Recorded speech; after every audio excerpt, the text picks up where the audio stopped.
Technical issue, no problem.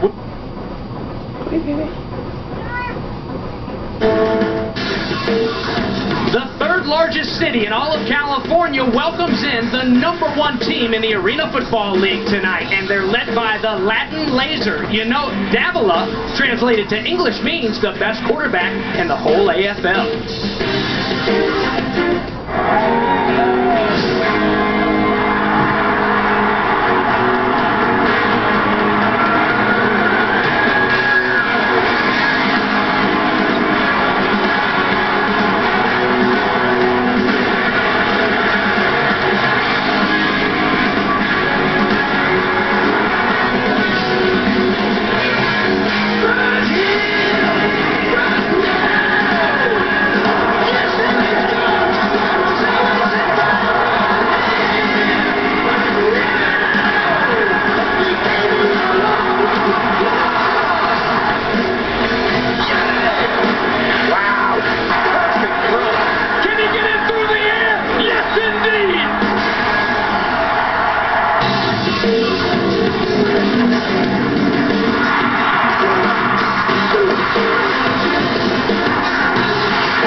Rocks. We've got a good one for you on the Net 10 Wireless Arena Football Saturday. The Arizona Rattlers come to town with their 12-1 record to take on the San Jose SaberCats on CBS Sports Network. Big division game, great big division rivalry. Arizona, with the win last week, has already clinched a playoff spot. San Jose, of course, at 8-4, right there in the thick of it. And by the way, in that West Division, Spokane, the only team to beat Arizona. Okay, so Davila doesn't really mean, in English, the best quarterback in all the AFL, but it should, because he is. Hi, everybody, I'm James Bates. He's the #1 quarterback in the league right now. Arizona brings in the #1 offense and the #1 defense, but most importantly, probably, when you look at this game, where it's so important to hold serve and stay on the field, they lead the league by a whopping +30 turnover margin.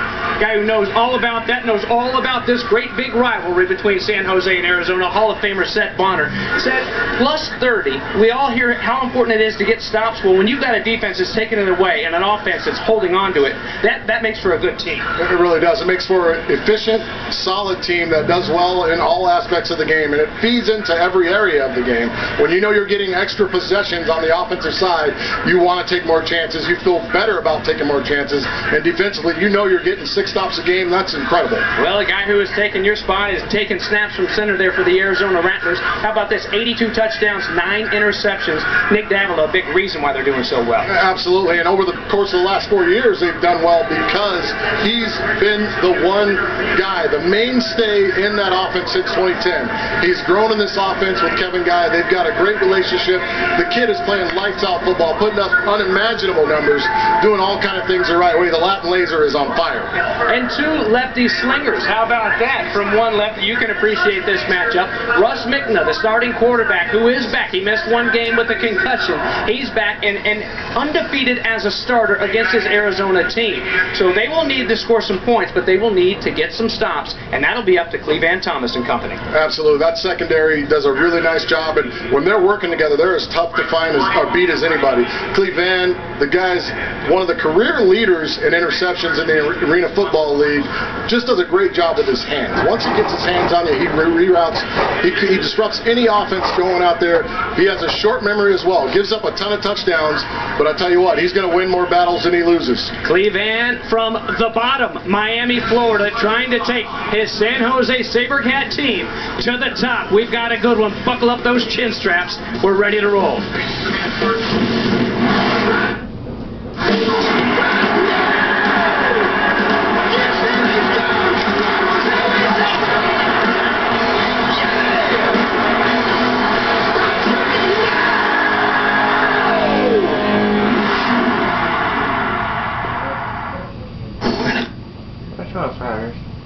A creepy kid here.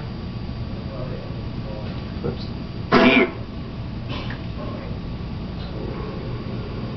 Get here, huh?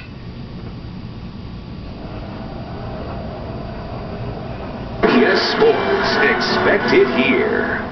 Get locked into our assignments, technique, fundamentals. Let's get after them for 60 minutes, and let's make it a long night for them up the middle now, okay? Be strong up the middle, stay together, keep your composure, okay? Keep your composure, and let's get relentless on the quarterback. Here we go. A little peek in that Arizona locker room, and look what they've got to come out into.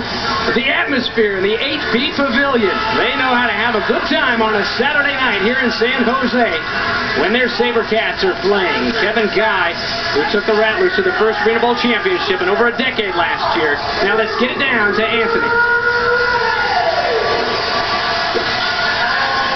With Nick Davila, you won an MVP in this league before, Nick, but tonight you've got the rivalry going against San Jose. What has this meant to you over the years as a starting quarterback for Arizona? You know, it means a lot. It's a huge rivalry. We want to come out and play hard, and play fast, and play physical, because that's the type of game it is when we play San Jose. And one of the additions San Jose made this season was Cleveland Thomas, one of the best defensive backs in league history. What do you have to do to make sure you stay away from him tonight?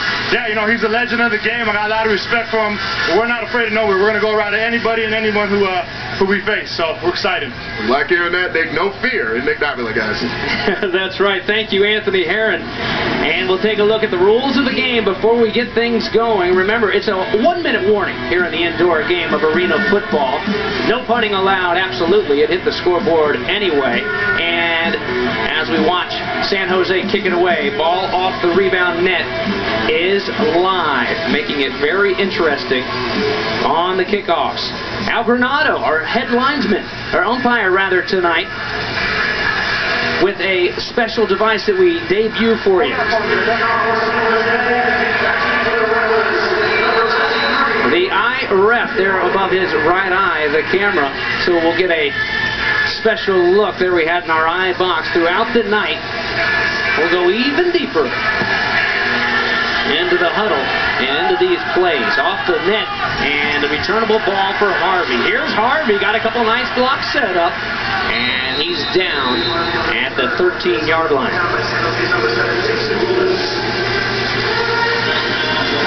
After that 19-yard return, here's our first look at number 10, the 6'3", 220-pound lefty from Cincinnati, Arena Bowl 25 MVP, and a look at his numbers from that Arena Bowl championship season a year ago.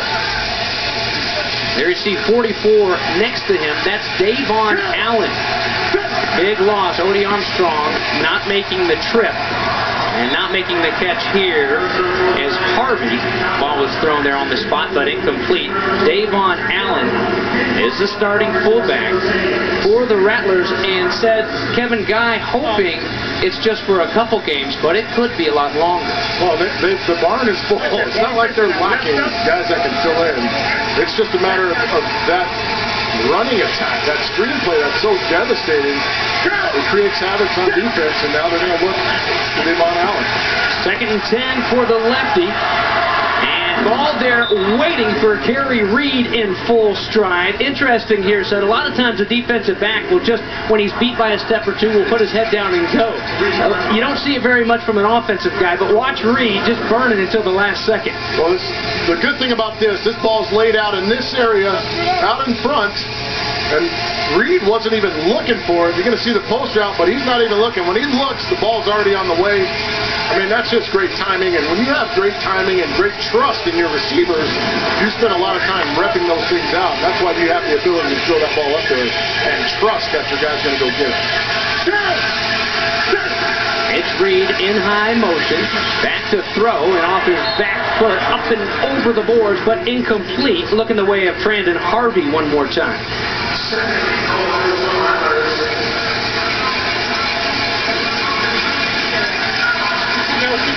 Here we go. See if we can listen in here as Davila brings the call to the Harvey. Here we go. 5 set. Right wing zoom. Sail 2-1 a lot. On 2, ready. Go on, go on.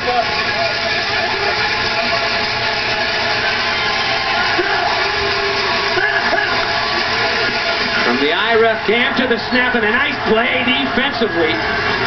Cleveland Thomas said you talked about him in the open, picking off more balls than anybody in the AFL this year. He's back from retirement and looking as sharp as ever. Well, he's going to get his hands, and this is what he does well. Right here, he's matched up one-on-one. It's a sail over, and they try to come underneath to the slant route. But you see, in space, he's going to close that gap. There's nowhere. You can run by Cleveland, but in short areas and tight spaces, the kid is lights out. And remember, just as they're missing Odie Armstrong, Rod Windsor, the leading receiver on this Rattler team, is not here either. Flag down, is run right into the ground. The intended target, Maurice Purify by Cleveland Thomas. that's what you wanted. Defense, number 8. Penalties after this to the goal, automatic first down. And he will have a short memory. Once again, they get him matched up on an island. They're just trying to throw it up to the bigger Purify. They're trying to throw it up to the bigger Purify again out there, matched up one-on-one. But what I don't like is the non-ability to separate at the ball. I don't think he necessarily had the hold there. He has a nice job. As you see, the eye cam is awesome view. That nice pocket that Davila had to throw in.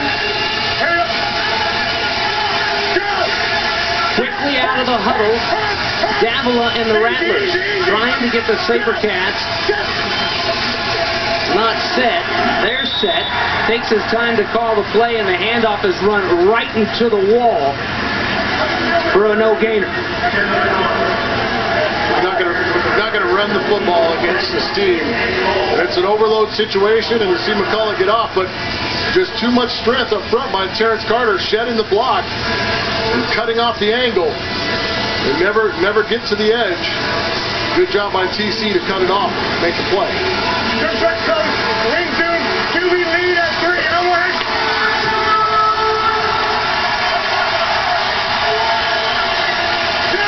So here's a second down and goal. Davila stuffed at the line. Second effort gets him in, though, on the ground. Kid Nicky Davila and the Rattlers on the opening drive punch it in. All that 6'2", 220 pound. You see Trandon Harvey get up inside and lead, but just enough to get through. That's just a quarterback follow out of a special formation with Trandon Harvey, who was an ex-tailback in the backfield.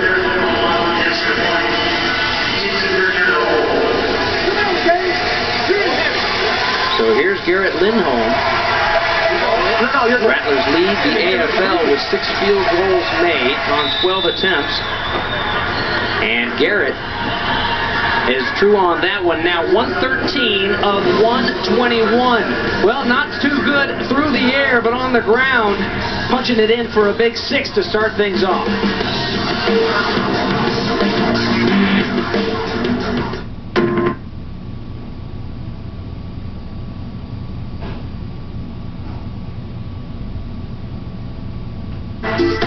Arena Football League on CBS Sports Network is brought to you by Net 10 Wireless. No contract wireless on America's best networks.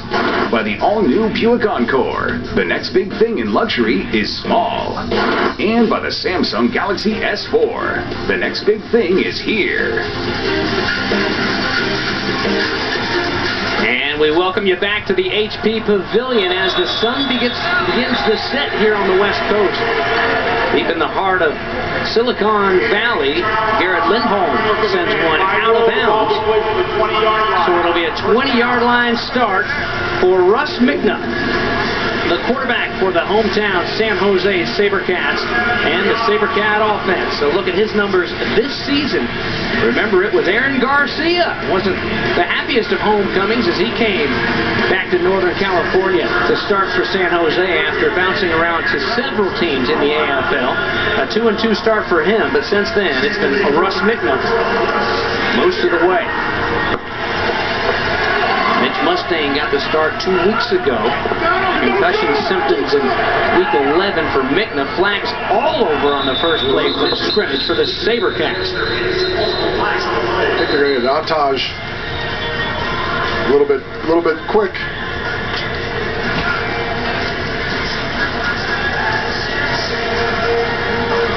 Well, we've told you about Al Granado. Here's Dave Kataya, the head referee tonight. Offsides, defense. Number 7 in the neutral zone at the time of the snap. That's a 5-yard penalty. Replay, first down. by a Southern California native. And how about the shots we've already gotten from Granado's cap there? It'll be fun. There you go. There's your IRF. Looking right down the barrel of a loaded gun. Russ Mikna and company. Pressure was there, and a good job of getting it off to his receiver, Huey Whitaker. There is a late flag down again. It was Floyd on the coverage.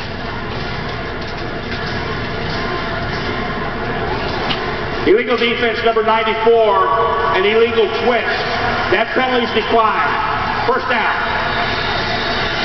How about some difference makers over here, Cedric? Look at Jason Willis, who's a guy that's explosive, and I believe they need to take more shots. You get a look at numbers, having a breakout season, playing with Russ Mikna, he's starting to get on the same page with him. Defensively, Virgil Gray, who's been a stalwart in the secondary for Kevin Guy for 4 years, 6 interceptions, 15 passes defended, solid defensive back on the other side. There's Jason Willis in high motion all the way across the field. And there's your laser hitting him in the corner. There's a flag down. A touchdown if it stands. I think they're going to get Rich Wrangler on the hold. Holding offense. Number 64, 10-yard penalty. Replay. First down.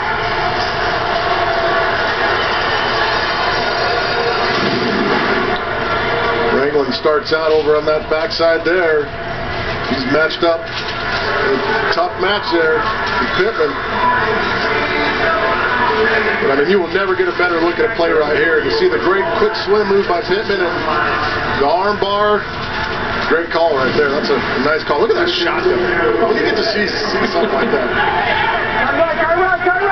Watch it the whole game. So a 20-yard touchdown strike called back after the hold. Here comes the pressure, and standing in there strong, putting it a little bit too strong, aiming for the same corner. It was Glasper on the pressure, looking for Whitaker, was Mikna, but incomplete. Keep your eye on number 94 here, who runs the hoop inside, does a nice quick move. Look at that little cat right there. Nose pinches down and takes up 2 blockers. You see Glasper able to take advantage of it, but that's the luxury you have when you have an Ontaj Hawthorne, who is one of the most dynamic nose guards in this league. He's up near 3.5 bills, 340 pounds, Hawthorne. So back to the air and hitting Williams right in the hands and incomplete. Trying at least to chop that yardage needed in half. So coming up a big 3rd down and long.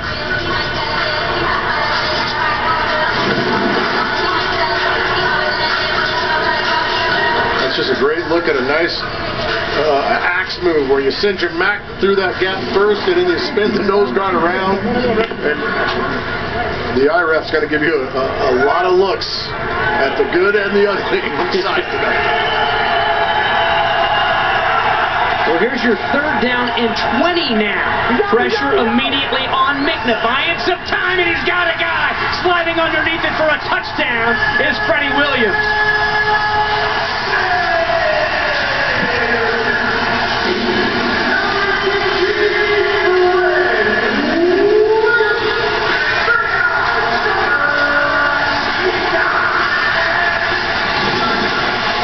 This is a good concept here. You're going to see the motion man go through here. They're going to play a sky coverage, and you're going to see Williams just run right down the middle of the field. And the front side corner just loses, or Keith Brown loses sight of where he is. And Freddie Williams runs right down the middle of the field all alone. That's one of those zone buster routes. So a little 1 for you and 1 for me on the ground for Arizona, and a 30-yard strike through the air to Freddie Williams for the SaberCats to get the scoring going. Every year, thousands of high school athletes are fortunate enough to play the game of football.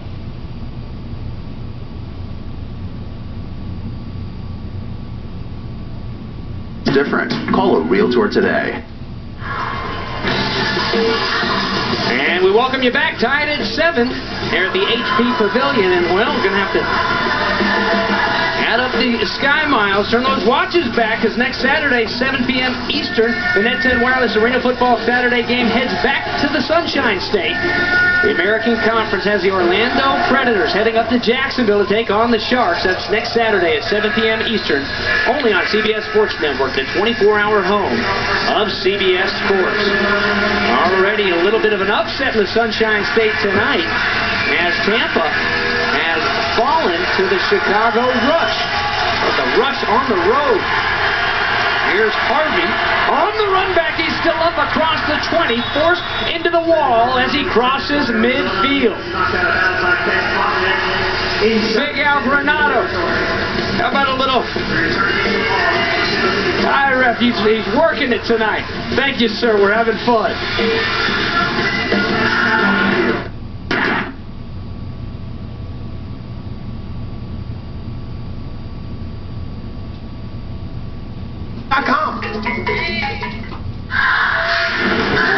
Well, this is game 40 in this great rivalry series. Game 39 was way back in early April, April 6th to be exact. And yes, that was Aaron Garcia throwing touchdown passes as a San Jose SaberCat, but then it turned into a few picks and the ugliness began. 21 straight points in a 10-plus minute span to go up 35-14 Arizona, and they didn't look back. 73-47 earlier this year. And that, of course, was down in the Valley of the Sun, and here we are up in Silicon Valley, where things are a lot different. And Kevin Guy certainly knows that. He knows all about San Jose, a former coach for the Arena Bowl champions with Darren R. Beck. Good break on the ball there after the complete pass by Fontenette. Let's get it down to Anthony Herron. I'm here with Russ Mikna. It was a big story earlier this season where you took this role after Aaron Garcia was gone. For you at this point, how comfortable do you feel with the wide receiver corps? I would say it's still a work in progress. You know what I mean? We're still figuring things out. We didn't have all that time in training camp to really get to know each other, to really get on the same page with everything, you know? So we're trying to do it week by week as things go on, and we got to keep on getting better. A big reception there for Maurice Purified. One more question here with you, though, Russ. For you, new center in the lineup tonight, so there's another transition there for you. Pass rush got to you a bit. How do you guys shore that up? You know, we know they're good up front. We knew that coming in. They're going to get after the quarterback. You know, we got to continue to do things to keep them off balance. And you know, as far as a new guy in there, I got a lot of confidence in everybody we put out there. We got a great group of offensive linemen here. I've said it from day one. And you know, whoever's out on the field is who I'm going to play with. Thanks a lot, Russ. All right, thank you, Anthony. I thought we were going to get some deep dish pizza talk. A couple Illinois guys down there talking. Wow, good job again by Fontenette there on the open field tackle. Pass is complete to Harvey, but he pays the price immediately. This is basically a check down route. He doesn't like what he sees in the end zone, but this will be passed off. This motion's going to come through here, the backside with Trent and Harvey, and you see the pass off right there. But from this angle, you got to throw that ball up and give your big man in the middle a shot right there with the backside corner, J.C. Neal, on the trail. Fontenette didn't play in the first matchup. The former Houston Cougar making his presence felt here early. It's second down now for the Rattlers. Davila to the corner, yes indeed. Touchdown, Kerry Reed. Great throw.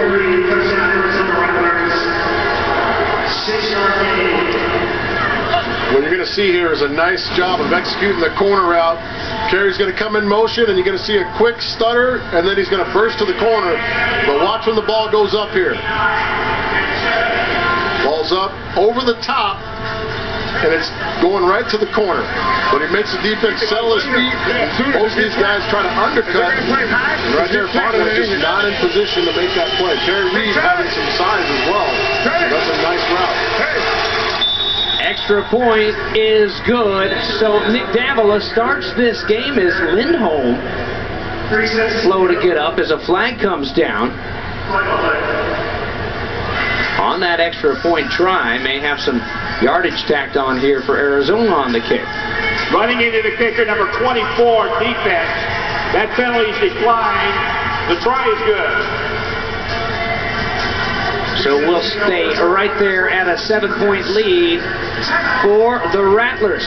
Davila goes 1 for 4 through the air on the opening drive, but a perfect 4 for 4 capped off with that touchdown touch on this one.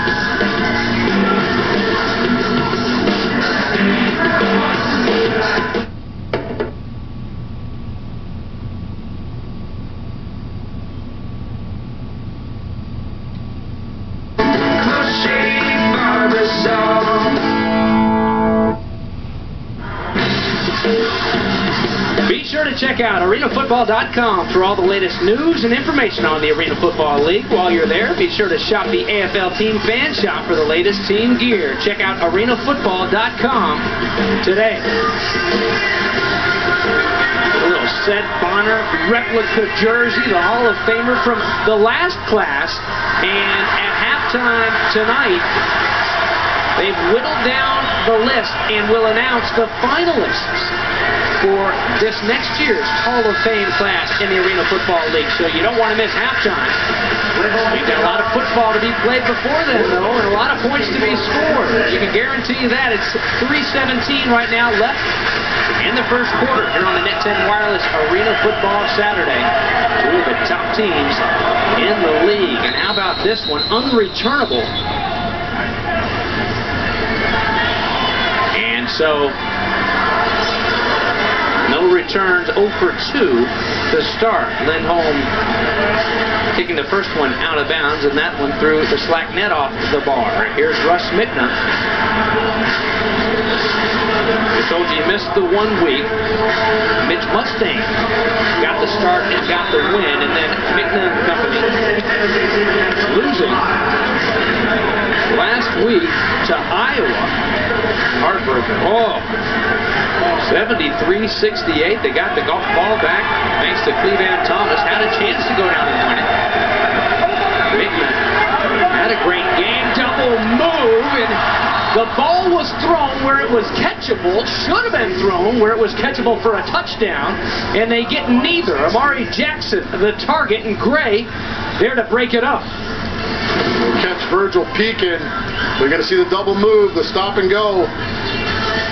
But you got to throw that ball upfield. That ball's got to be caught flat out. But you want a touchdown with no help, no safety in the middle, nobody there. You got to put that ball out in front. Those kind of opportunities against an Arizona team don't come too often. You have to take advantage of them. So here's 2nd and 10. Jackson, the man in high motion, looking his way, and Mikna hits him, makes a nice slip move on the would-be tackler to ensure a first down for the offense. This is what we used to call out of a quick motion. You bring them across and you run the quick crossing route.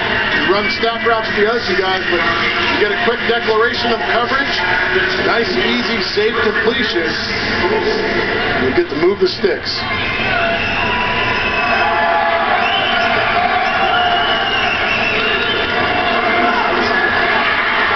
At the feet of Mikna, standing in there strong.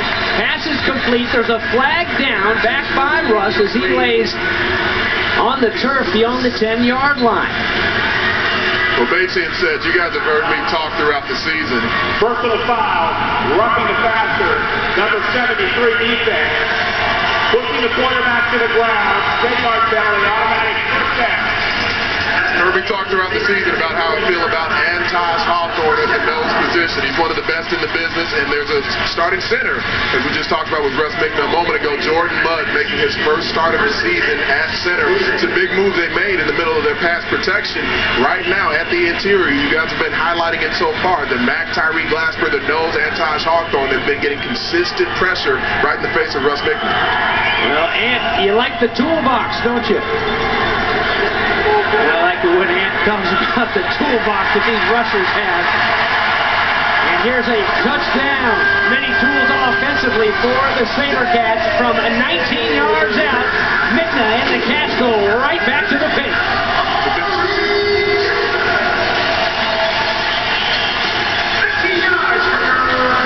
That's a big-time throw, guys. Another great inside move from Marcus Pittman to the field side. You normally don't see the defensive end go inside to the field. They do it because they don't picture Russ Mikna as an athletic quarterback who can hurt them escaping the pocket. But we've seen him be more nimble so far in tonight's game than what you're used to seeing out of Russ Mikna. So far, he's made him pay multiple times.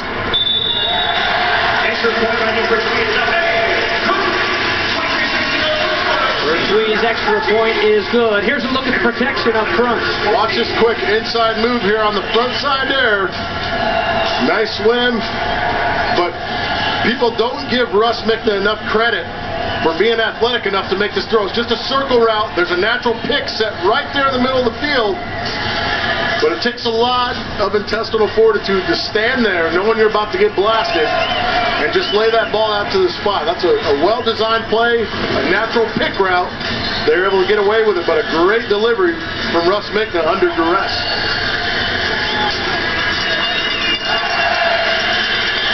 Mikna now 4 of 7 to start this game. 70 yards and 2 touchdowns, And guys, we're seeing 2 different game plans matched up so far in tonight's contest. There was a point that Seth was making just a while ago about opportunities that you need to be able to take advantage of against this Rattlers defense. I spoke to Russ Mikna just shortly before the game, and he almost verbatim said the same thing that you said in the coverage that Arizona tends to run, you're used to seeing them use some smack coverage, used to seeing them press. Not so much in recent weeks, so he wasn't confident exactly what he would see coverage-wise, but he felt like there was a chance they would go back to more of your standard Arizona Rattlers press coverage, and he said when they do that, you have to be able to make them pay. That was a big miss from Amari Jackson, but the SaberCats offense did respond.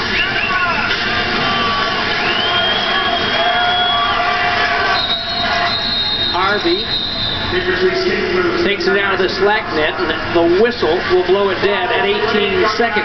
You know, guys, but there's something to be said about a big defensive front that keeps on pounding on a quarterback, even though they haven't sacked him, even though he's standing in there strong and throwing touchdown passes. Come the fourth quarter, I'd rather have the quarterback that hasn't been hit throughout the game. Remember, you go back to the first meeting, Aaron Garcia was sacked twice on the opening drive.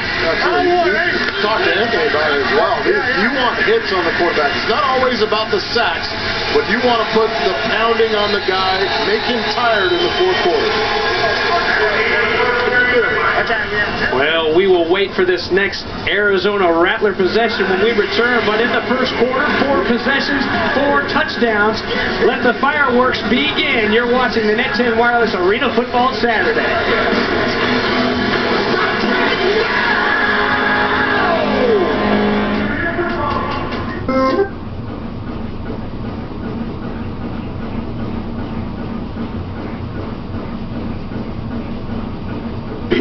But when I do, I prefer those eggs. Stay thirsty, my friends. Tied at 14 as we begin the second quarter. A look at the numbers for Nick Davila, the quarterback for the Arizona Rattlers, here in the first quarter. And some more numbers. The gentleman up here to my right in the booth, Cedric Bonner, the winningest quarterback in the history of the AFL, the Hall of Famer. Now, yeah, the numbers are different, but said on your behalf, that's an 11-game schedule compared to an 18-game, and also 2-way players, on and on and on. Not trying to make excuses, because no matter how you slice it, Davila has been phenomenal, but there is something to be said about the teams you've always talked about. You had the same guys together for a long time, and it hasn't always been that way as of late in the AFL, but Arizona has had a little bit of semblance there and similarity. Yeah, you talk about number 10, Davila. You always start your team from the middle. You need a good center and a good quarterback, and right now he's playing as well as anybody as you find Trendon Harvey on the quick out. But the numbers for this young man, I mean, it's crazy to look at. I don't care who he's playing with. These are incredible numbers. But if you look at all these years, they're all playoff years. The first year they lose in the first round. 2011, they lose in the Arena Bowl. 2012, they win the Arena Bowl. So all this kid does is win football games. And when you get solidified at that position, man, you're going to be good for a long time. Dyson Boots in high motion out there to block. And boy, that was a mess from the get-go. A great job by Jabari Fletcher to get up his horse and go help break it up. We talked to Coach earlier, Kevin Guy, about running the screen, trying to take some pressure off Davila. Well, it's tough to run the receiver screens outside when San Jose secondary plays in such close proximity. Then you throw the big Fletcher in there, hustling out to the outside to make the play.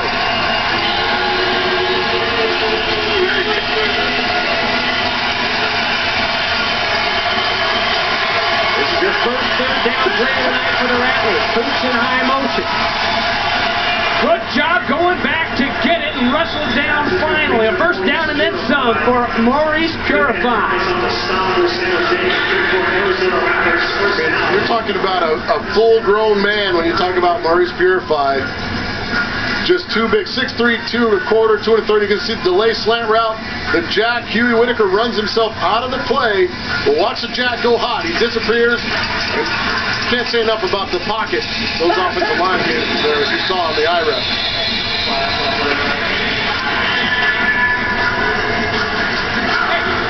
That was more than a pocket. That was enough room for a backpack. Defense. Number 53, unevaded at quarterback. 5-yard penalty remains. First down. He's heavy inside now. He's hanging on the post. All right. Corner, 4-4. Hey, 5 steps. Left wing zone, post corner, 4-4. On one. Hey. Triangle, up to the triangle.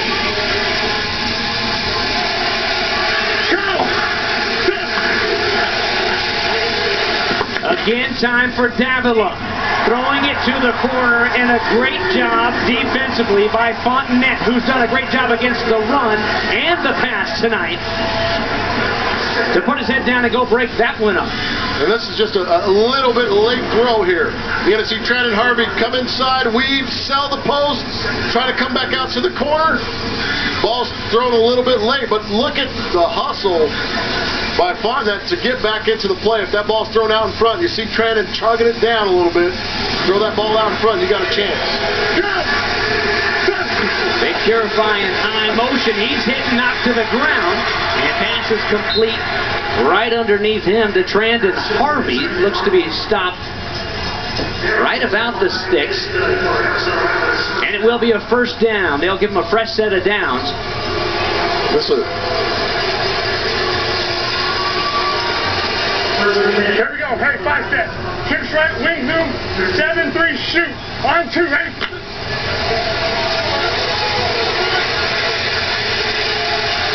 Go! From Maurice Purify here on the shoot route, straight across the field. A little bit of holding there in the back of the end zone as they were looking for Hoops. They're on the coverage one more time. Cleveland Thomas. And as much as Kevin Guy had to say about that Pass interference defense, number 6. Penalties after this to go automatic first down. Well, they call it on Neal, I guess. If the hands of Thomas were an issue in our meeting earlier today, and the hands of all these defensive backs, you better believe, were discussed by Kevin Guy to this officiating crew. Here we go, hey. Well, they play a physical brand, but to that effect, one thing Coach White always told us about playing against these guys is run through the arms, run through the holes. We don't want flags, we want touchdowns. So play through it. Fourth penalty of the night for San Jose. Hoops runs right through it, and the easiest throw in football. Right down the middle of the field, and welcome back Tyson Poots. He had the hamstring surgery. A couple surgeries already this season to the receiving core. They're without their leading receiver, Rod Windsor, tonight, but Poots and company taking care of business. They've hit him with the corner, but here this time they give him the quick stutter, and the ball's on the money. And that's where you've got to get some help from Big Jack. Shouldn't be able to throw that laser through the box with no repercussions. That is just too easy. Great stab move there by Poots.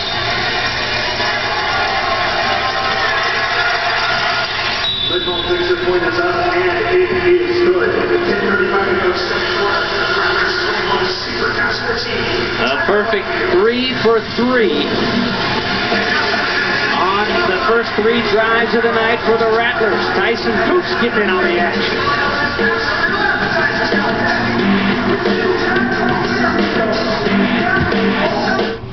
Mom! Dad! Why wait till school?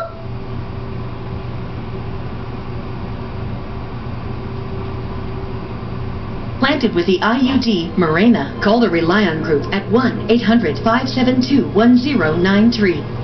SaberCats offense a chance to answer one more time. They've done it twice so far tonight. I look at the numbers to start for Mikna.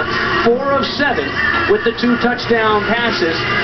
More importantly, as this game wears on, a great pass rush tonight to start by the Arizona front guys are getting to the quarterback and getting hit set. They really are putting pressure, but you start a new center in there, that's what you're going to get. When you've got Antosh Hawthorne and Glasper back there, they're going to run some different type games to get that center, that new center fullback combination fits. And right now, they're very close to disaster just about on every play. And I think Russ Mikna's athleticism has helped him out tremendously in this game. Well, even tight end Rich Ranglin, a guy who Darren Arbett, his head coach, calls the best offensive lineman in the league, has been guilty of a hold here tonight on Marcus Pittman. They've got their hands full, and we're just getting started. 10:35 left before halftime. As we've gone back and forth, 21-14 now. Deep to return this one is Williams. Tries to catch it before it hits the iron, and off his hands and out of bounds.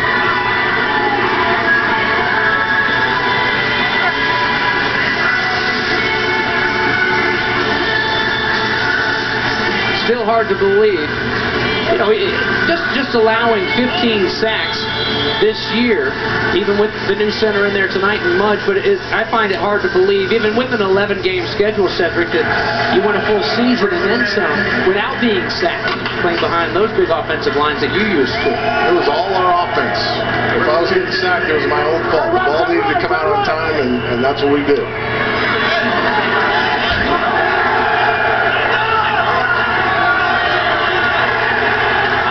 Amari Jackson almost intercepted, thrown right into the hands of Jeremy Kellum, the little big man from Middle Tennessee State. Could have had a pick and then some. And you see Mikna kind of try to give him a look off, but Kellum's going to start to take off, but he's trying to come to Fred Williams on the in route. And once again, that pocket collapsing. Not a clear view for Mikna on what he wants to do. You see him having to shuffle to his right. Kellum, that Jack linebacker, at just 5'9". And this pass needs to be caught. Amari Jackson had it right in his hands, but put it right down to the turf. So a 3rd down and 10 now coming up for the SaberCats.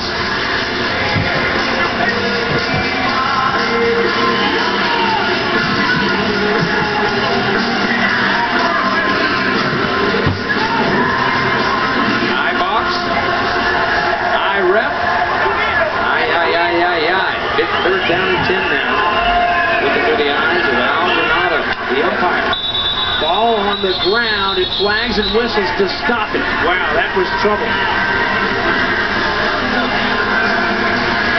Prior to snap infraction on the center. The ball was moved prior to the snap. 7 stops it into the goal remains. 3rd down.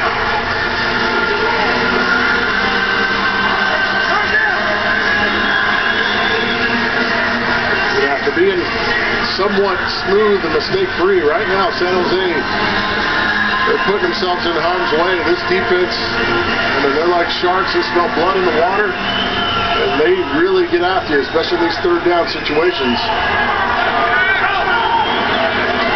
5th penalty already tonight. Charge to San Jose. Time from his own end zone and firing it across. Would have been a 1st down, but a great job defensively by Arkeith Brown to strip it away. This is a good throw by Russ Mikna. This is something we did when I had Russ. He's a very good thrower of the route, of the dig route. Going to see this route inside and across the field at the depth. Going to see the burst upfield and now across the field, and look at the throw and timing. It's a little behind, but Fred Williams would tell you if you put your hands on the ball, you need to bring it down. And the one thing about the Arizona defense secondary, they don't cover as well laterally.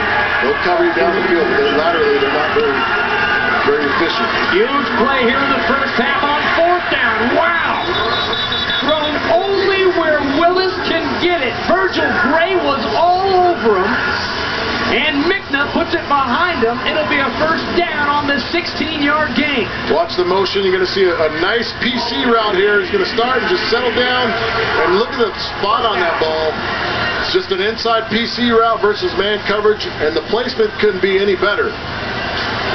Going to look at the eye box. A nice job of running by Mudgee there to give Mikna a chance to step up and deliver that ball. And Big Ant, what does it look like that this front four, I mean, how devastating do they look from down on field level?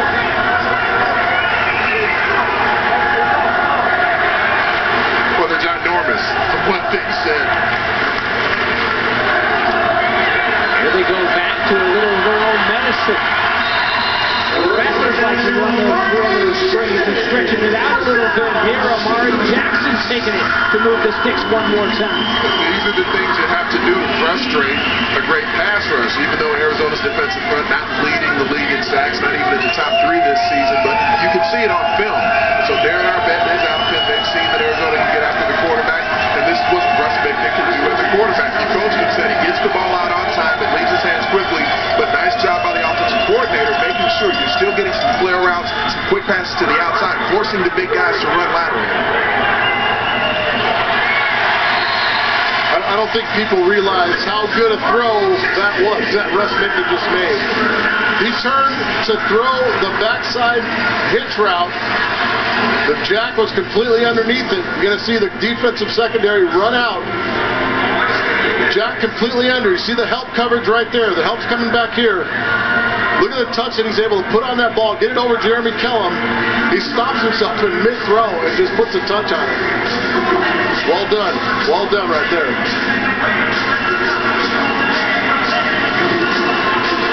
Jackson now with 4 catches for 59 yards. The chains move again.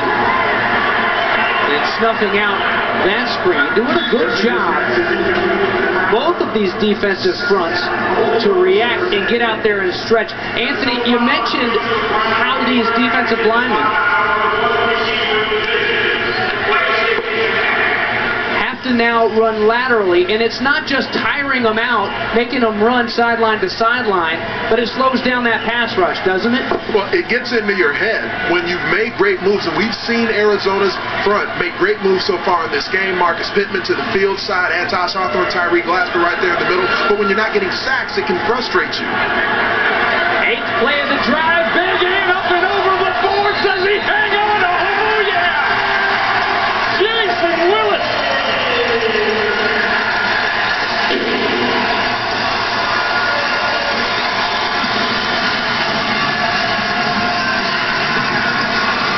He takes Arkeith Brown with him.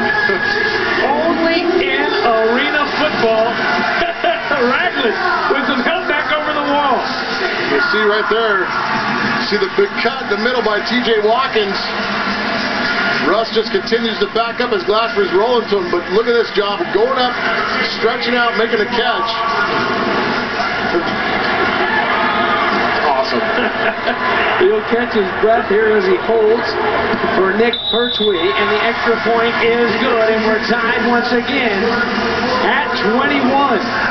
Well, I guess it fits here. I could go Arnold, but instead I'll go hangover. What are you talking about, Willis? Going up and over like that.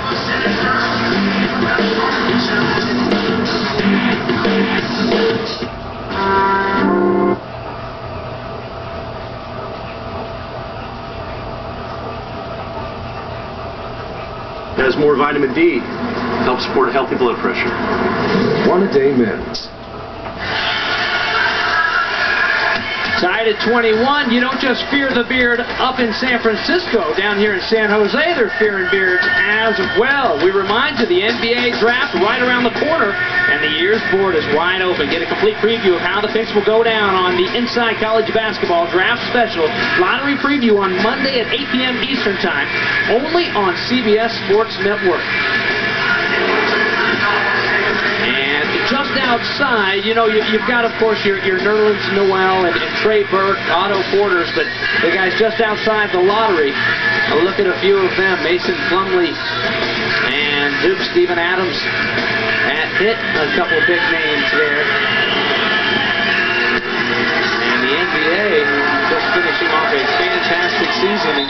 7. Miami Heat, your champions this year. Here's what happens for the umpire. You got to be in pretty good shape, as our referee Al Granado with the IRA up and down to cover.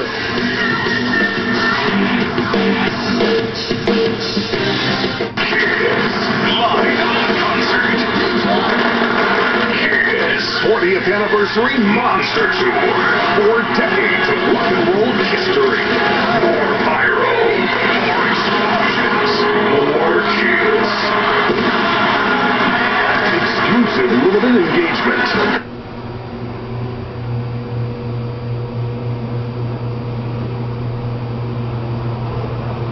Nothing. So get free high-speed internet with every room. Yippee!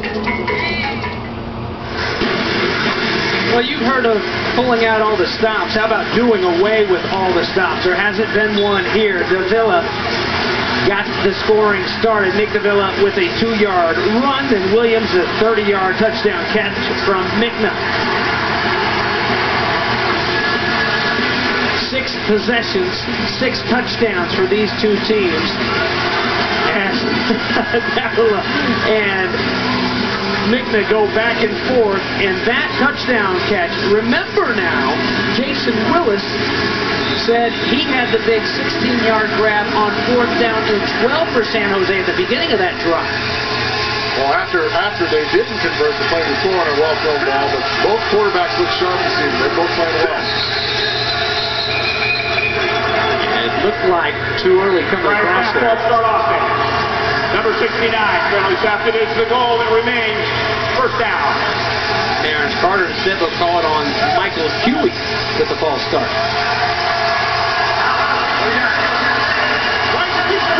And look at Nick and Russ, their numbers here so far tonight. Be quick! 4-4-7! I want it! Well, we know what's going on one. Everybody does. Wow, no flag there, J.C. Field. You know, I'm a guy that believes in calling a PI, but when you give up your entire body, you give your body up to the defensive back, you run right down. He's entitled to that space, too. He's going to try to set him up in the weave and really runs up through his space. The defense is entitled to that position as well. But you see just how timing-oriented Davila is. That ball's out on time, and that's why you don't see the huge number of sacks or big hits on the man. Here's a 2nd down and long. He's hit as he throws it, and almost a sack here for the SaberCats. Ball will fall incomplete. It was Maka, the max linebacker, one of the best in the league at rushing the passer. Watch him here from a stand-up position. Comes in with 9 sacks. You see just a swim move. Got to be careful there. Still 1-1, I want it! Come around the little sail route. So Murray's purify, and it'll bring up a 4th down as he gets it across the 10. Needed the 15 to move the chain, so a great big 4th down coming up as we go under 2 minutes left in the half. Big play, let's listen in. I got it. Hey, here we go. Left, wing zoom. 4-4-4. Got 9 round, 9. I want it. Let's see if he's got it. 4th down and 4. Davila sends him there underneath the breaking up is J.C. Neal. Neal was beaten by 3 steps, but Nick couldn't get the ball out to the receiver. Instead, it's a turnover on downs in the first stop of the night. Hung on to the front side too long, and Trannon Harvey gets tripped up in his release. And walks him out. You're going to see this wide release here. The press is taking him all the way out there, and then he trips up and impedes on the route outside. But by the time he comes back to the other side of the field, he can't get enough on it. Good job by Neal to get a hand on it. He's able to lay that ball out there. Kerry Reed walks into the end zone. So first down and a great chance to go on top, and they do it on the first strike.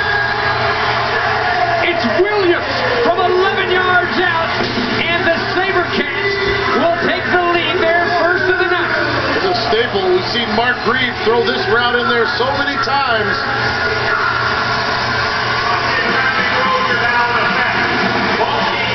But this is the old Barry Wagner route where you run the back line of the end zone. And as a DB, you're thinking to myself, the quarterback's got to be sacked by now, but just runs the hoop. And look at that throw by Mikna.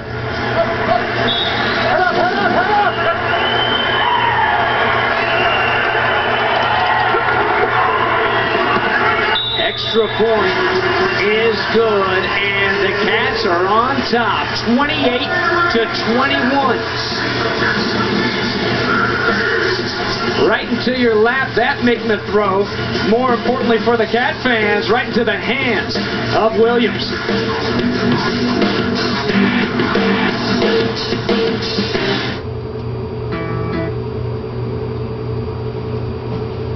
For our youth ages 10 to 24, only surpassed by accidents and homicide. It's also one of the leading causes of preventable death in our nation today. So whether you're a student, educator, or parent, you can help make a difference in your own community. Visit jasonfoundation.com to learn how you can start making a difference today.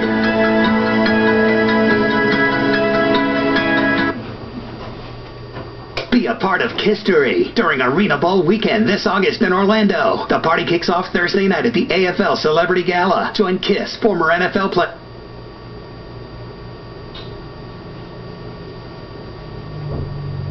You put the law on your side.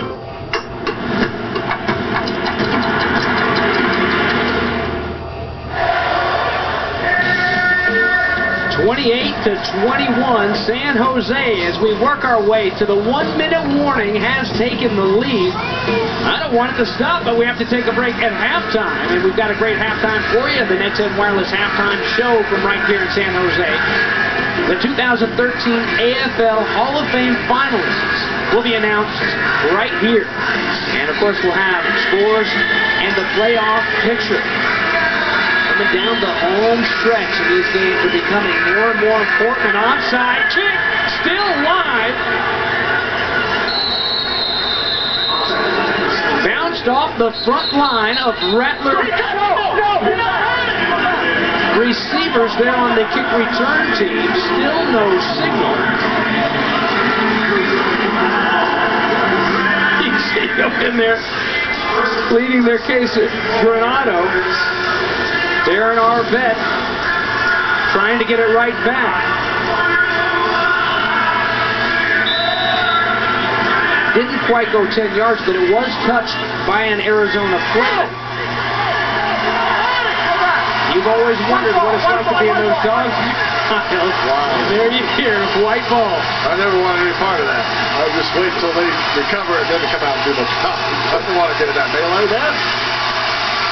Yeah, we may see some things we're not supposed to in those dog piles with that camera. Firing there is Davila. And it's second down now, so it's 51 seconds now remaining. And San Jose won the toss and deferred. So extra important for the Rattlers to score here on this drive, because San Jose will get the ball to start the second half. Almost got it back right there on the onside kick. Davila pumps, and then his arm is hit as he tries to let go of that one. Cleveland Thomas was all over the much bigger Maurice Purify.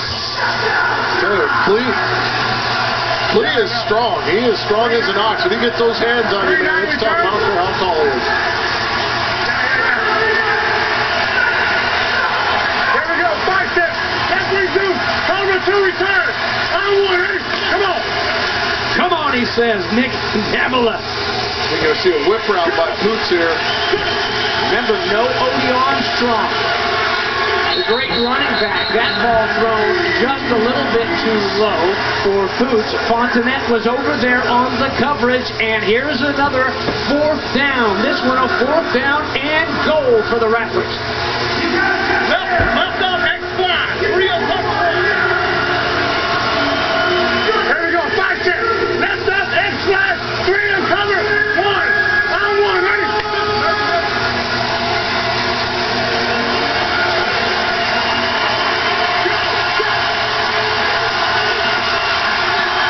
Fired across off the net. It's live. It hits the turf and it's done.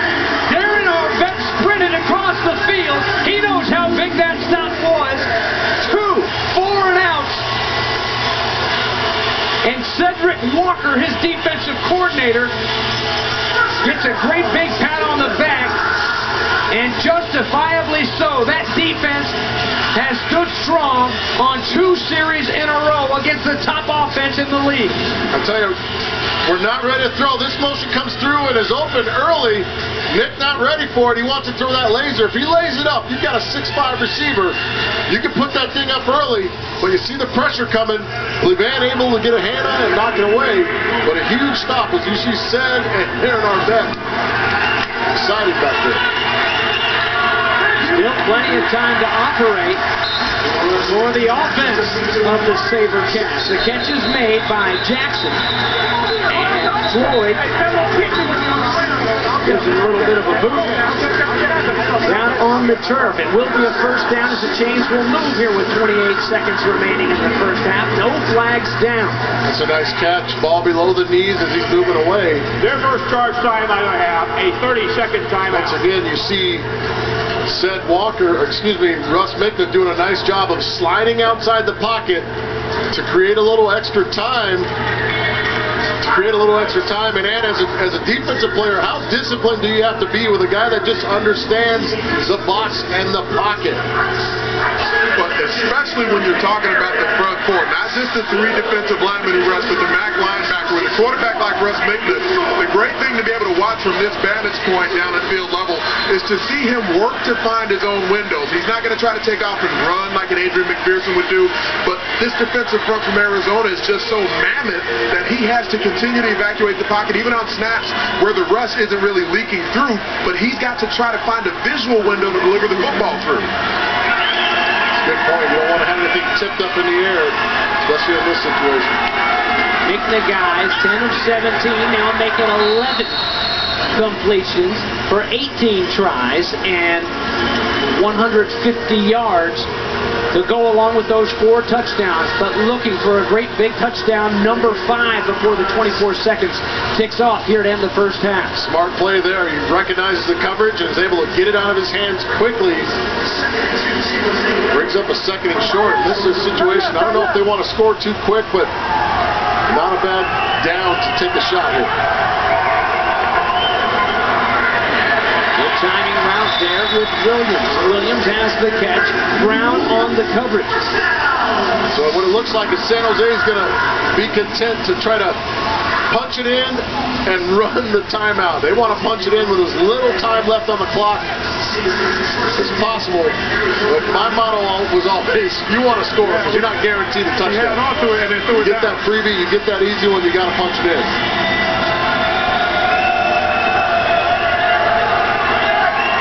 See, Arizona's gone with two max-sized linebackers.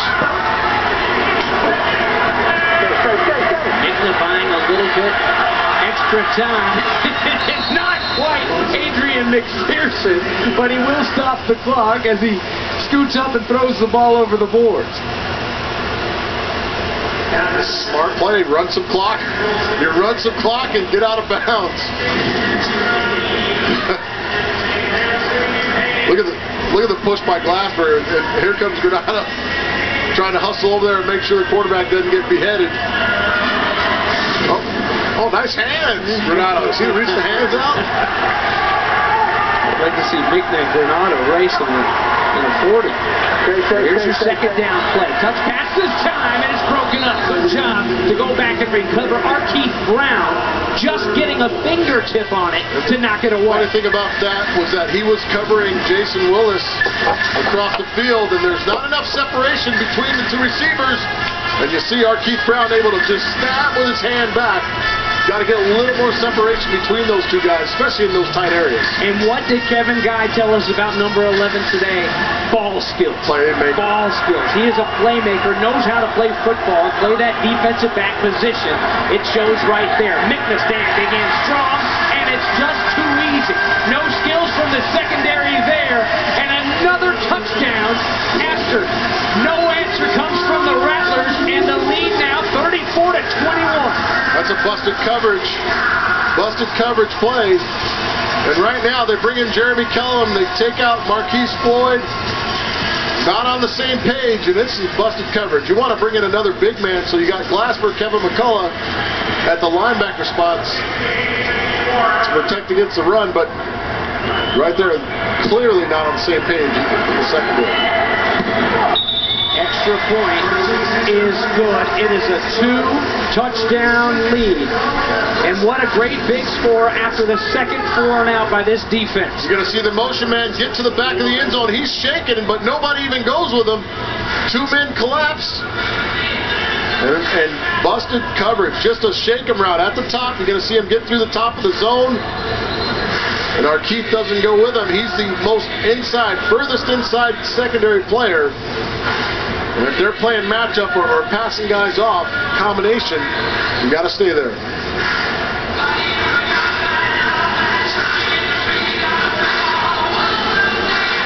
Little shot to the ribs there by Mikna, but pops right back up, cool as can be. And there you have for the hometown Cats. Look at that, just perfect offensively. Well, one thing you don't want to do here, if you're San Jose, get lazy in this coverage team. I would kick it deep, but you cannot get lazy against Trandon Harvey. A guy that's a tailback, a guy that can break some tackles and has some speed. You've got to really focus here. You've got all the momentum. You're getting the ball to start the second half. Don't give up a cheapie right here. Finish the half. Pertwee takes it away, a returnable ball for Harvey. Hold for Harvey, but he's tripped up as he crosses the 20-yard line by Whitaker. And that will take us to halftime. And the #1 team in the AFL right now looking up at a big mountain to climb when they come back out of that halftime locker room. Let's get it down to Anthony Herron, who's with Coach Darren Arvett. Coach, you've got Arizona in a situation they haven't been in much this season. Down multiple scores heading into the half. What's been the key to success so far? You know, we're just playing hard right now. We have the champs in our building. It's a great opportunity for our guys to be great tonight. You got a new center in the lineup. It looked like pass rush wasn't really short up, but it seemed like Russ Mikna was still able to find receivers. How do you feel like that's been playing out? Russ has good feet. He understands the game. He moves in the pocket well, and he was able to get away and find the receivers down the field. Thanks a lot, Coach. Look forward to an exciting second half. Guys? Thank you, Ant. Well, a team that has won 9 games in a row. I'm in a little bit of trouble because San Jose 8-0 when leading at the half. We'll be right back with our big Net 10 Wireless halftime show. The GMC Terrain.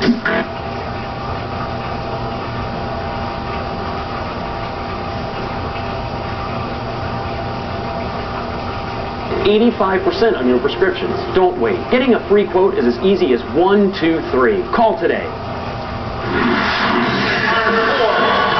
Welcome back to the HP Pavilion in San Jose, California. Our score at the half between the San Jose SaberCats and the Arizona Rattlers, 35-21. San Jose with a lead on the defending champions. And so far this season in the Arena Football League, we haven't told you about the Hall of Fame coming up because this week is going to be the announcement. We, of course, had the Hall of Fame game earlier this season in Des Moines, Iowa, between the Philadelphia Soul and the Iowa Barnstormers. That was for the 2012 Hall of Fame induction. But tonight, we have the announcement coming, and so I will bring in Commissioner Jerry Kurtz, who's going to run through the 10 finalists for the 2013 Arena Football Hall of Fame. And so, Mr. commissioner, you will let the folks at home know who our finalists are.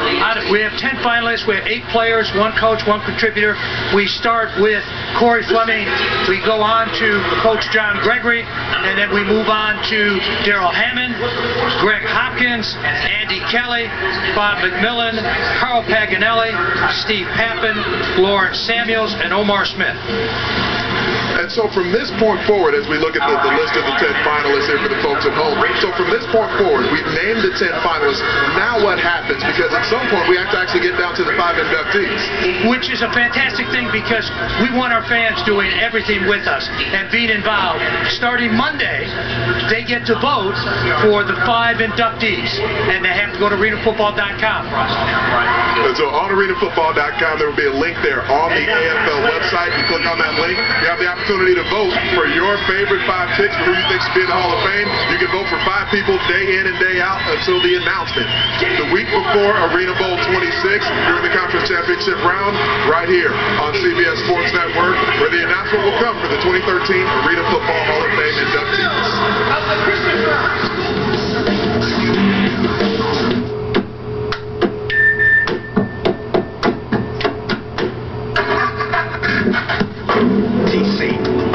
Zion. XD. Zion. XD. IQ. Limited edition. Limited edition. FRF. Zion. Zion. Join us in celebrating 10 years of making our own tracks. Introducing the limited edition Scion 10 series. The little rascal is finally asleep.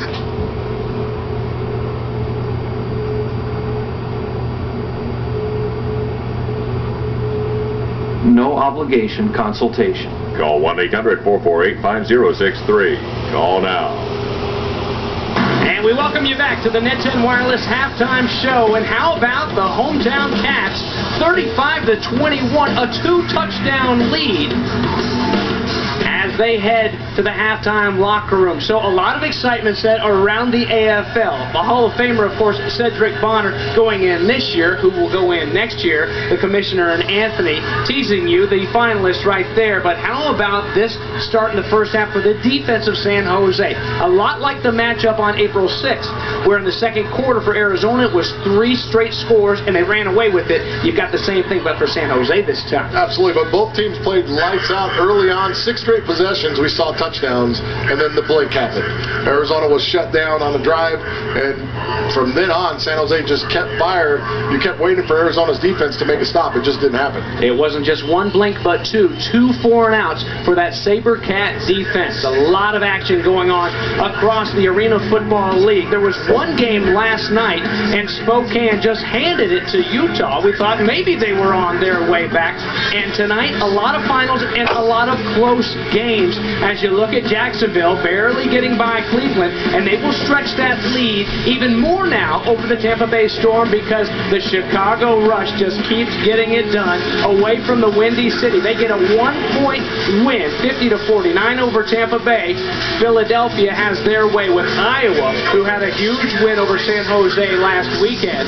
Orlando will hang on to win, and Tad O'Hara's bunch losing to the San Antonio Talons. Well, right now, it's all for seeding.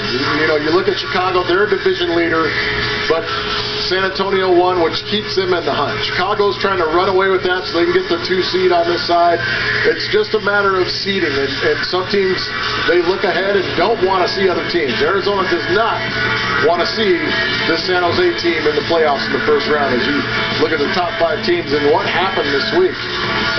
That's right, and of course 2 of the top 5 playing right here at one half of football already for you with San Jose on top and Philadelphia and Jacksonville taking care of business. And let's look at the playoff picture if the season were to end today. And Kevin Guy told us straight up, he said, you know, I hated it for my old team to see them lose to Iowa, but I hated it for my team right now because if it were to end today, we would play them in the first round, and you're seeing why he didn't want any part of that. Absolutely. You also look as well, you look at Spokane, who sits here at the 3 seed. If they go on a run and win out, and Arizona loses a few games, you know, they're even. So the tiebreak's going to go to the most point scored. So that's huge right there for Arizona. This win was huge for Arizona to seal. Right now they need to come back and try to make some plays. You look in the other conference, it's all muddled up. Anybody's game. Right, and next Saturday night, perhaps a preview of that Jacksonville-Orlando playoff matchup. A huge second half to go first when we return to San Jose, California, right after this.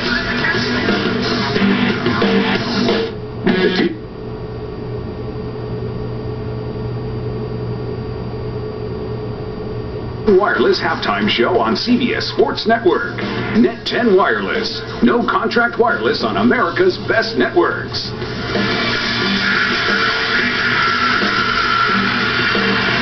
And next Saturday at 7 p.m. Eastern, the Net 10 Wireless Arena Football Saturday game will have a showdown in the American Conference as the Orlando Predators, led by the wily veteran Aaron Garcia, who knows his way around San Jose. He'll take on the Jacksonville Sharks, rather.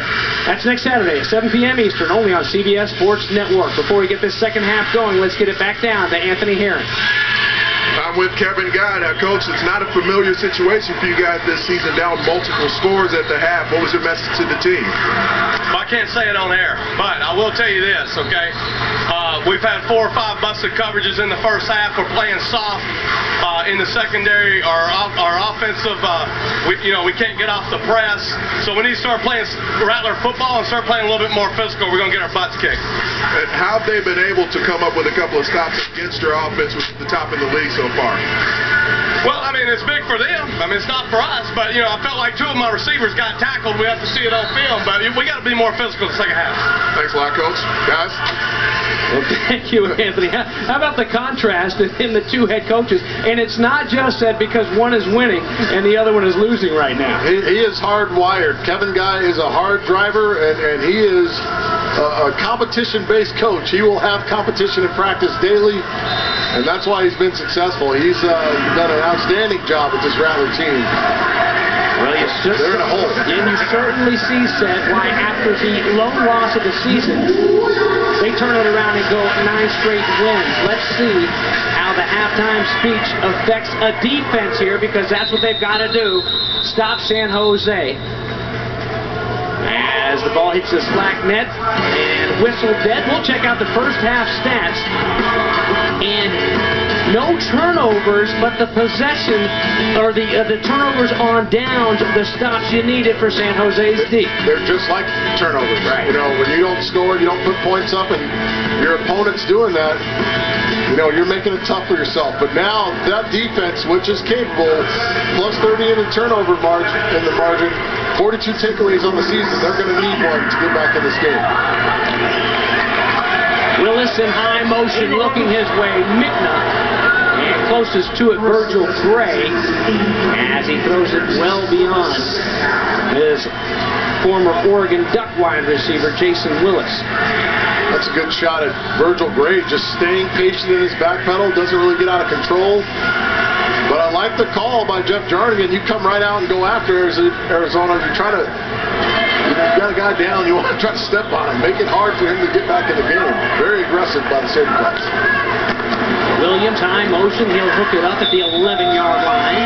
Pass is caught. He's forced out of bounds by Brown.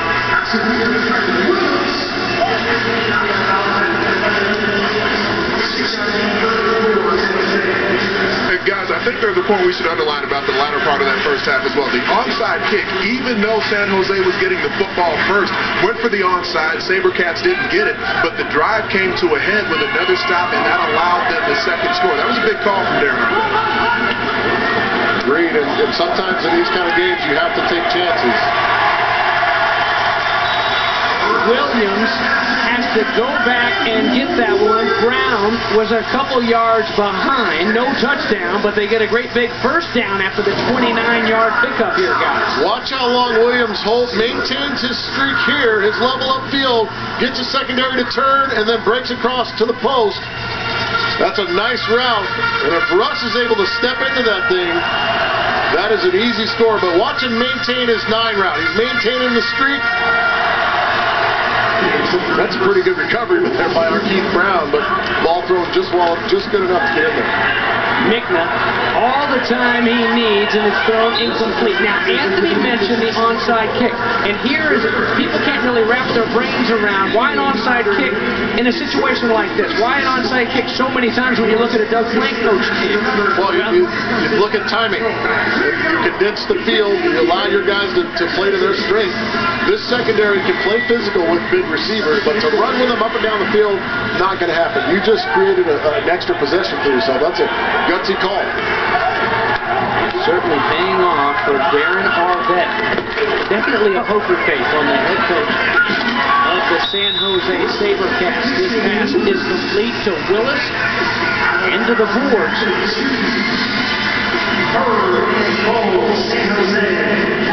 Just a double cross route. Looks like the spacing's a little bit off with that reception, and that could be the greatest T-shirt of all time right there. Love that T-shirt. What you talking about? What you talking about? Gary Coleman, that is a great shirt. Awesome. Bet you we could find those on eBay. How about one with a picture of Jason Willis?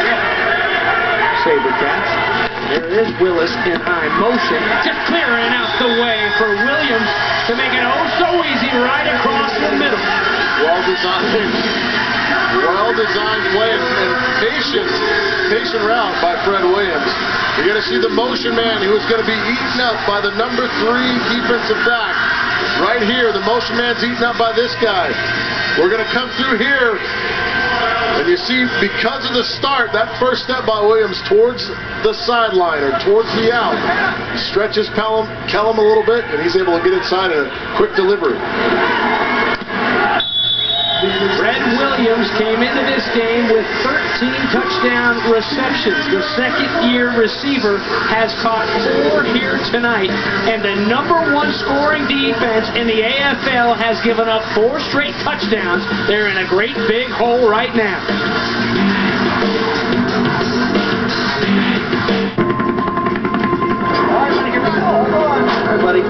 Every child deserves hope and healing. Specialized care.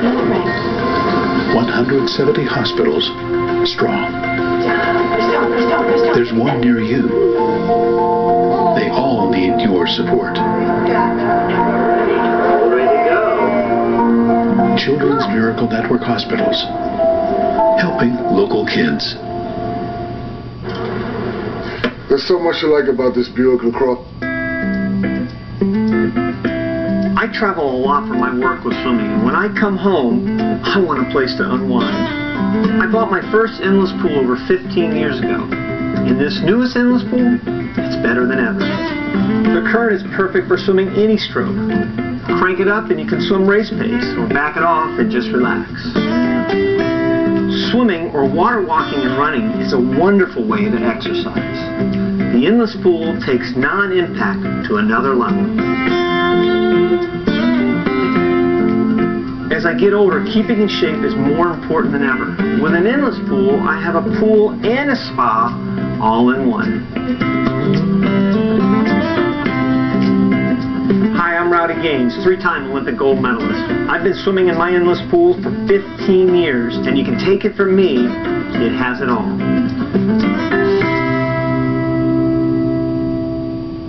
So has anybody actually started saving for college yet? Oh, not me. No, you got time. Oh, no, we actually started. Yeah, but how did you even know where to start? Oh, I found out about the Gerber Life College Plan. Call now and get started with free information on the Gerber Life College Plan. Oh, it's a life insurance policy, too. Oh, that's different. It's pretty much very free. No matter what happens, we get guaranteed safe growth. We've got to get started. Call 1-800-671-5180 for your free information.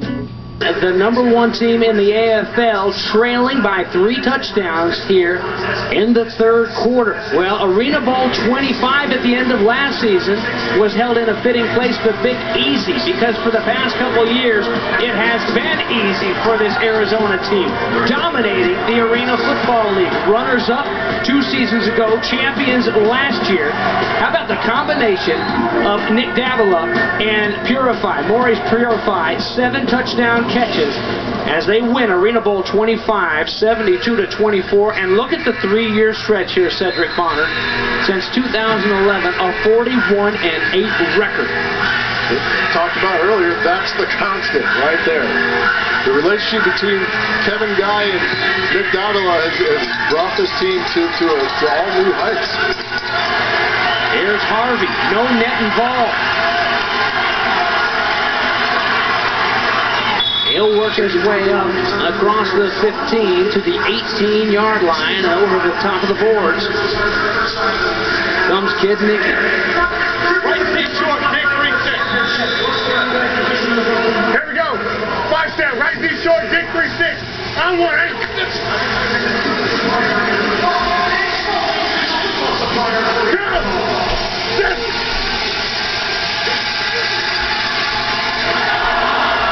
Davila tries to thread the needle to big Maurice Purify, who had the 7 touchdown catches from him in that Arena Bowl 25. An Arizona team that hasn't scored in over 15 minutes. There you see the 0 touchdowns in the last 3 possessions, and they've been outscored 28-0. Just a little out of rhythm, and you talk about, not having Jared Perry, not having Rod Windsor, that's going to hurt. Davila is hit, and the pass is thrown. Closest one to it was Fontenette in a green jersey. Nick is slow getting up. Pass falls incomplete, so it'll be 3rd down and 10. There's a mix-up in the route, but look at the pressure. And not enough credit goes. I mean, this is one of the top 5 teams in sacking the quarterback in San Jose. You see Carter gets the hit. It's actually a pretty good pocket. It just takes too long for that play to develop. And Trandon Harvey was quickly taken out of the game. And Tyson Poots thrown back in. They're just trying to find some kind of cohesion with that receiver core right now. There's Kerry Reed in motion. Throwing it underneath the Poots. He'll make a guy miss, has a 1st down and then some. Finally forced out as he crosses the 10-yard line. The Rattlers not wanting to deal with another 4th down as they're 0 for 2 on that down here tonight. 24 yards and a fresh set of down for Kevin Guy's squad. Tyson Poots, a big, solid receiver himself, but just out in space. And when you get people in space, Kenny Fontenette, you've got to tackle. You tackle him there at the spot, then it brings up a 3rd and short. Allow him to get away for the 1st down. Poots all alone this time, gets it across the plane, and it's, well, they will call it down at the 1-yard line. Originally looked like he had reached the ball in for a touchdown. Instead, he'll be a yard shy. And if I'm Coach Guy, there's no reason not to take a look at this, but you see a blown coverage again, 3-on-2, and that's...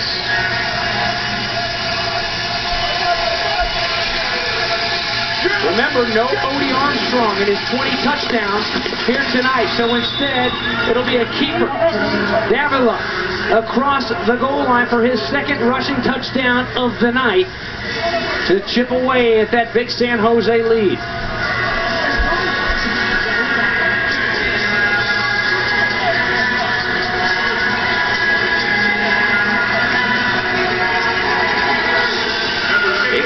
Down pickup for Poots. Odie Armstrong had 2 rushing touchdowns in the win last weekend. Hyperextended his knee. 20 touchdowns, and this is one of the AFL teams that had a true running back. Maybe he wears number 10 now. 2 rushing touchdowns for number 10. 2 big ones here at the HP Pavilion.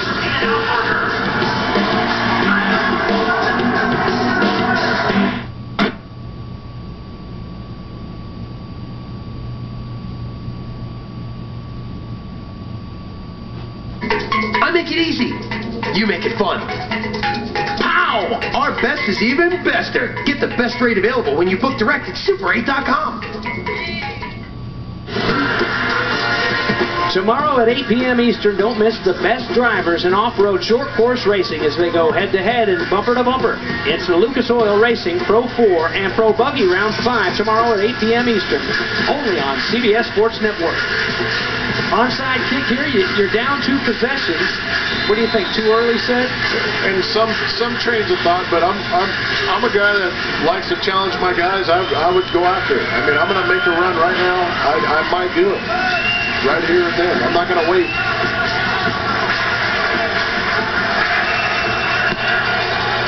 Lindholm will boot it away. So onside kick. Not right here, but perhaps a little bit later. Russ Mikna will get the ball back in his hands, and this Rattler defense, the #1 defense in the AFL, has not had an answer for the lefty here tonight. Number 12 getting it done, Seth. You look at every one of these plays. He is on the verge of being sacked. And just barely gets the ball off just in time. They're doing just enough up front to allow Mikna to play his game, and he's got just enough athleticism to get it done. In the first meeting, Williams, who was catching balls then, remember, from Aaron Garcia, had 8 catches, 2 touchdowns. Tonight already 8 catches and 4 touchdowns. Plenty of time. There's Willis. Willis down to the 10, which is right where you would have gotten it had you kicked the onside kick. Just giving it up via the air here. Gray was on the coverage. Watch the double move here again. Trying to take advantage. Arizona has to be aggressive. Willis with the stutter go. And Virgil Gray just out of position. And you're taught if you get beat like that, you need to tackle your guy. But Willis too shifty and in too much space. Can't get a hand on him. So it's a first down now, deep in Rattler territory. Again, time for Mikna. Jackson was there, going a little bit too strong. It was 11 on 11 as Brown was trailing the intended target. It's not a bad place to miss when you're up front, you know. But if you're Amari Jackson, you got to run through and catch that off the wall. That play is live. Go get the ball. Finish the play. He's peeking a little bit there. You don't just get alligator arms across the middle in arena football, do you, say? And all around the edges, too.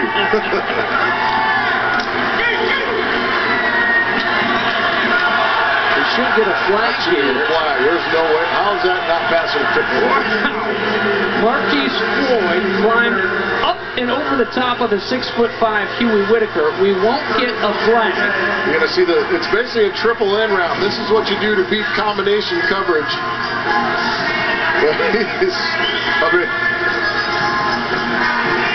He's definitely there early.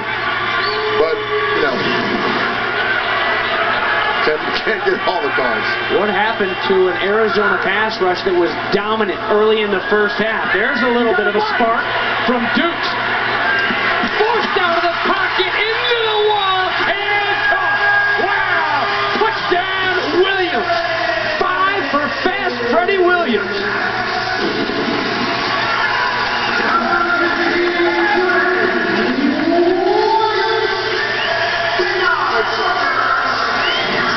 Once again, just fast enough. But watch the crash here from the edge by this field corner. He's going to come and hit the stationary receiver, Willis. And Williams just keeps working. He sees the quarterback come out. Excellent job of running the hoop. Back down and playing through the wall like we just talked about. Finishing that play. Playing through the wall. There was no going through that wall. Did you see Fred's helmet? It takes some courage. Oh my goodness. How about this alliteration? Fast Freddie Williams, number 15, now has 5 touchdowns.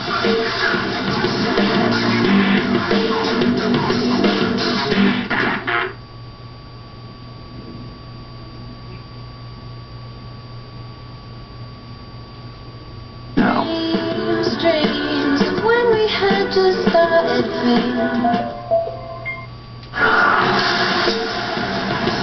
We welcome you back and remind you for the latest news, scores, and inside information, log on to arenafootball.com. Whether you want to chat with fellow Arena Football fans or just check on the very latest league standings or stats, arenafootball.com is where it's at. So Freddie Williams just pulled down his 5th touchdown catch of the night. And second in the AFL in all-purpose yards coming into tonight. Now he'll turn it right around and play this Iron Man brand of football and cover a Nick Pertwee kick. Expendable ball here for Harvey. And boy, could they use a great big one. Instead, he gets popped immediately by J.C. Neal.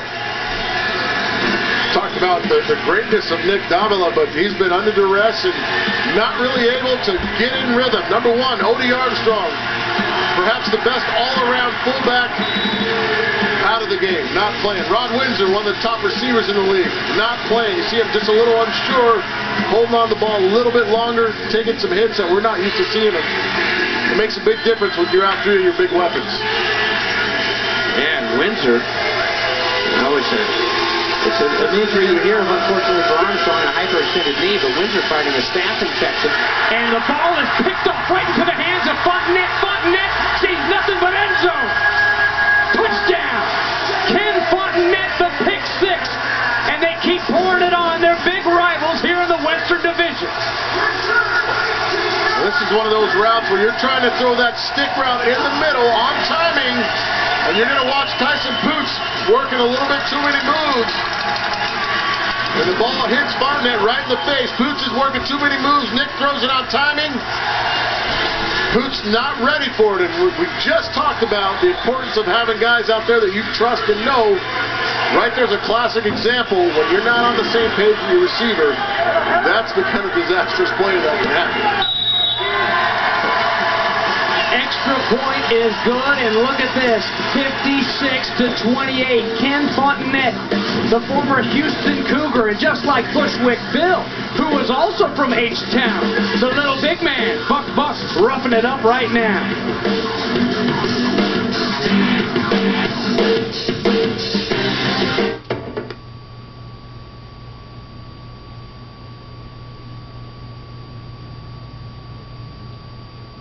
An 8-item free breakfast bonanza starring our Simply Super Cinnamon Rolls. Cinnamon Rolls. Book now at Super8.com. Destination Super. Welcome back to HB Pavilion. You're going to take a look at break down this route. It's a timing route where Tyson Poots is supposed to stick on his 8th step and look inside with his head. Run it, guys. You're going to watch him run this route. At the top, there's a little wiggle. The ball's thrown by Nick Davila on timing. Ball's already on the way. The head is not around. He's still looking at the secondary player. And let it go, and here comes the pick right to Fontenette. Ball goes right through his arms, and you're going to see the timing just off. And you talk about not having your players just that little extra step. The ball goes right by his head. Poots not ready. Haven't played a ton of downs with Poots. It makes a huge difference when you don't have guys in there that you've thrown that ball. If you throw that ball to Ron Windsor, you expect his head to be around. You throw that ball to Jared Perry, you expect his head to be around. Not on the same page, and it costs the Arizona Rattlers. Trouble continues. Ball on the ground. Finally, the whistle blows, and they will whistle it dead. Arizona dodging perhaps another bullet, and perhaps the final nail. The ruling on the field was that the runner recovered the fumble and was down by contact before losing possession of the ball. First down. Well, they'll probably challenge this because Brandon loses it here, takes his eye off, and then he kicks it up the field, but he'll be down. Huey Whitaker was on top of him when he was on the ground there. But, you know, if you're San Jose, why not take a look? Pour it on if you can.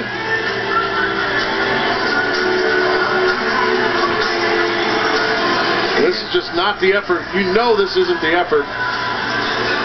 The ruling on the field of the runner down by contact is being challenged by San Jose. The play is under review. So Arbet will challenge with the red Tooker flag, and let's listen in for the Net 10 Wireless call to the booth with head referee Dave Kataya.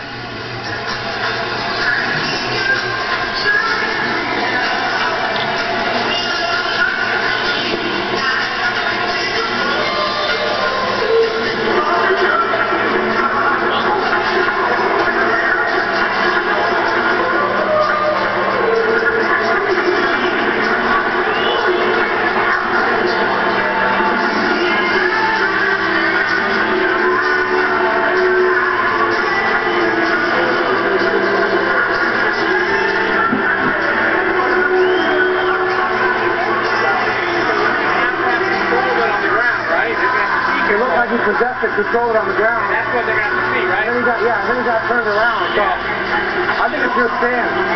So unless they got a real good view where he's still bobbling and underneath his body. Yeah.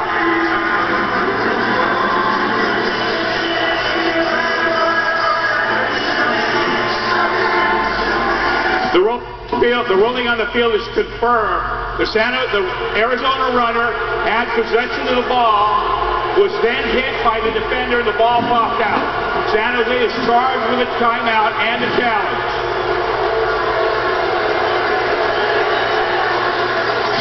And here's one last look at it. It's tough to tell, but as he's going, once he's on the ground and he's bobbling that ball on the ground. He doesn't have it secure, and it comes out there. But you can't really overturn a call on that. Good hustle play. Huey Whitaker, big 6'5", 225-pounder from Fernando, Florida. There's High Tampa, where he went to school at USF, and boy, here they come. There's a flag down as Carter was right in the lap of Nick Davila, and they'll call it. It will be a safety. Wow, how about this defense wearing the green uni tonight? And, you know, they're no slouch. They rank in the top in defense as well. Just giving up 259 yards a game. So they're a tough defensive team as well. Seth Walker has those guys playing well. And it's just a speed rush, lots of power, and Nick vacates a little early. And at that point, you can't do it. You got to step up in there and try to throw it maybe over your backside receiver's head. But once you get off the edge, there's no help for you. And Big Ant, talk about what you're seeing up front from the SaberCats right now. Well, normally, defensively, you want it to start from the front and work back. You want your defensive front to impose their will in the ball game, and for that to have a positive effect on the secondary. I would say in tonight's game, it's been the opposite. We've seen a physical secondary from San Jose that's put their defensive front in a perfect position to start to impose their will, because they've got that extra beat to get home and try to put pressure on Nick Davila, and that's why we've seen in the second half so far the San Jose pass rush perform even better than they did in the first half, because of Cleveland Thomas, because of Ken Fontenette, because of J.C. Neal putting hands on wide receivers, and that's put them in position to have time to get home. Absolutely, and like Sed's been saying, these are new receivers that are back, and the timing has not been there, especially in the second half. We're talking about the second-rated passer in the Arena Football League. Is looking like just another guy right now. Never seen him play like this, and he is under heavy duress. There's an onside kick that continues to trickle, finally recovered by a SaberCats. Isn't this what rivalries are all about after? And I think that's what's lost in this whole deal is the rivalry. This is a rivalry game. And that's what's lost here. See Davila come off the field and he's upset because this kid is used to performing at a high level. The ball was illegally touched by the kicking team prior to the ball traveling 10 yards. By rule, the ball will be placed at the spot of that touch. First down. Nick scaring the fans there in the front row, eating their french fries. Just 13 of 27 now, and there you see, since the first quarter, and it was a Rattler squad that after scoring 21 points, turned it over on downs a couple times. It's 44-7 since early in the second quarter. The scoring has gone all the way of the SaberCats. Whitaker will take this pitch and get a couple. Just trying to show a different look offensively. But if you're San Jose, you want to keep the pedal to the pedal right here. You got to attack. You've got defending champs, the #1 ranked team in the league, wounded right now. They're wounded badly. And not only adding insult to the injury to the wounded team you talked of, but how about the fuel that this San Jose team is building right now? Teams across the Arena Football League said got to be fair to these guys wearing the green uniforms, because not only are they a great team coming in, they're going to be sky-high confidence-wise and momentum coming out of this one. Well, if you're the one team that I'm thinking of that's excited to see something like this happen is Spokane, because they're the only team to beat Arizona. If they can run out their table and you know, maybe Arizona goes through a rough patch, they could steal the top seed in this division or in this conference. On third down, back to pass, and looking for Whitaker, and they just keep on coming. Huey Whitaker. Good defense. The Jack linebacker rush, he's not permitted to do so. That penalty's declined. Touchdown. Hustling down to cover the kicks, and working his way to the back corner here, the former USF Bull with a touchdown grab. You see they call the rush on the Jack, which is Kevin McCullough, and he's kind of expecting run. He buys a run fake. That's what gets him up in there and gets the penalty. Fake run with a corner from the wing there, and Whitaker sells it. And then he's just a big athletic guy. You put it up and let him go make a play.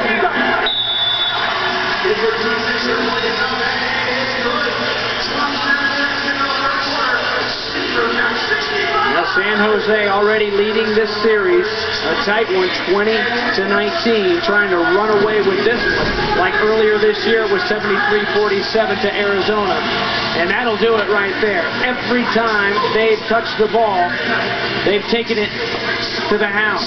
And one touchdown on the interception return by Ken Fontenette for the defense. Other than that, it's been the machine that is Russ Mikna and the SaberCat O. And he continues his top play against the Arizona Rattlers, where others have gone in and failed against his team, and Russ Mikna's found a way to beat this team and play well against them. And it's a defense that has found a way to stop Nick Davila. And the Arizona offense, the #1 offense in the AFL, has been stopped 4 times. The SaberCats have gotten 30 points off of those 4 stops. Now Nick and company will get the rock one more time, but time's a wasting.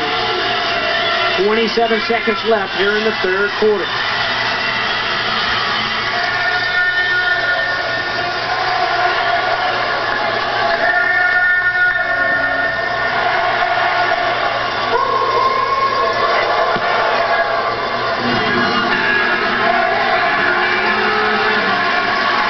There's a chance for Harvey.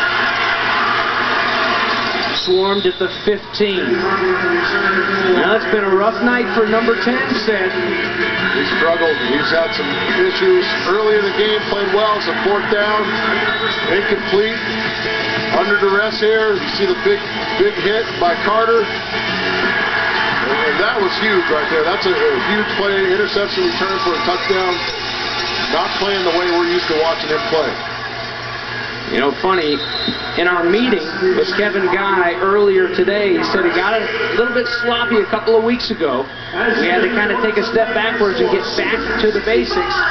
Well, the sloppiness continues here tonight. He's right back to the slop. Only 1 loss on the season. It hasn't all been his fault, but definitely not the showing that the Rattlers wanted to have against their big rivals here in San Jose. That'll do it for 3 quarters of play.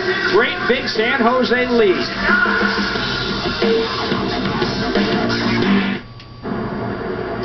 There's so much to like about this Buick LaCrosse. Sophisticated styling, fresh technology, and an EPA estimated 36 mpg highway. Like my mom said the day I was born, wow, that's a lot more than I expected. If you don't know the luxurious yet fuel-efficient LaCrosse, you don't know Buick. Current non-GM lessees lease this Buick LaCrosse with 2 years of scheduled maintenance for around $239 per month. Consider it a new lease on luxury. Hey, what you doing? Checking out that house we looked at. I really like it. I think we should call a realtor and make an offer. Maybe we should wait.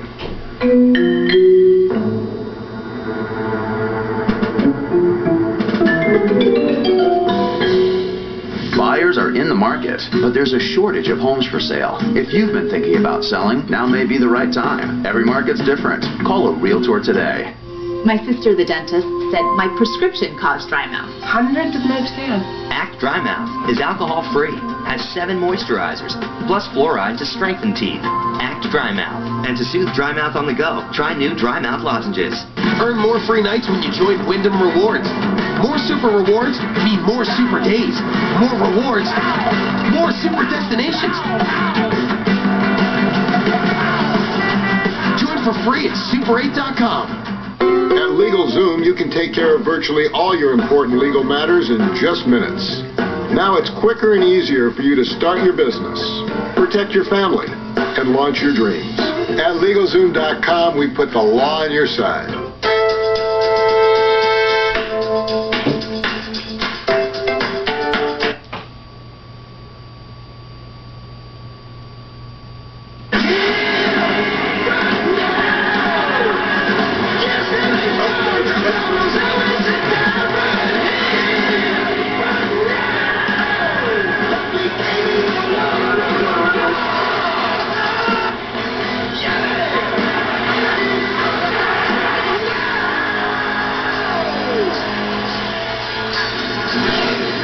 Well, we welcome you back to the HP Pavilion here in San Jose, California. Well, Gene Simmons and KISS welcoming you back, and of course, they will be a big part of the Arena Bowl in Orlando at the end of the year. A championship game that many thought Arizona would stroll their way into, but loss number 2 looks almost inevitable as Nick Davila continues to take hits, 65-28. San Jose on top big right now. Watch Maka just arm over, just destroys Devon Allen right there, just kind of starting to pour it on, and I've had to be a part of many of these thumpings at the hands of these SaberCats in this building. It's tough. Harvey the motion man, and it's almost picked off. Coming underneath, and nothing on his mind but an interception. And it would have been interception number 2, Ken Fontenette. What a break. I still feel like you get to your point in a route, you're sitting there, attack the football. Don't stand there. The secondary man is coming. That's a huge mistake there by Trannon. Nearly cost him a touchdown return right there. I mean, that's very close to going the other direction for a score. But you get another 4th down and 1. Pass is complete.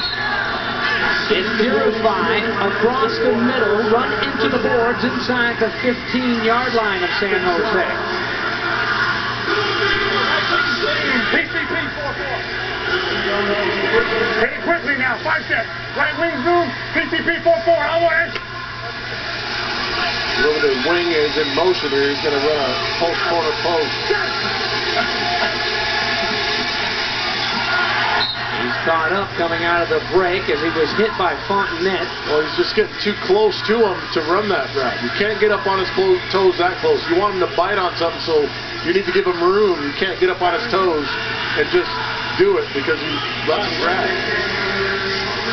Here we go. 3 step, right wing zoom, 1-1-1. Onward. We've seen some pretty good defensive back play over the last couple of weeks, and it continues tonight for San Jose. Looking up underneath this center. And Neal will bring down Poots after a gain of about 6 yards. Here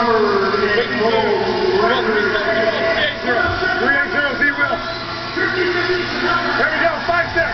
Trick flat, wing zoom, 3-8-0, D-Will. On 2-8.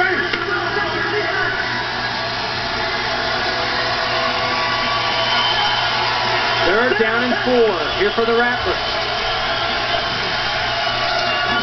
Into the corner and going up to pull it down. A nice strong grab for Kerry Reed. Slow to get up. Big number 15. Needing a little bit of help from his teammates. You're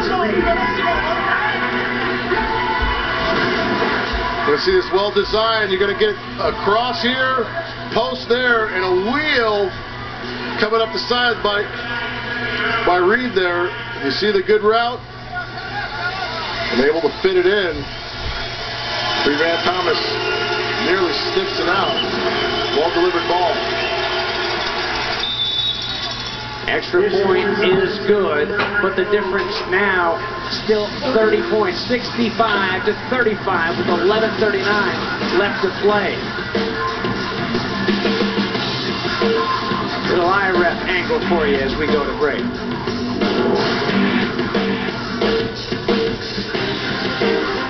Mom, Dad, why we...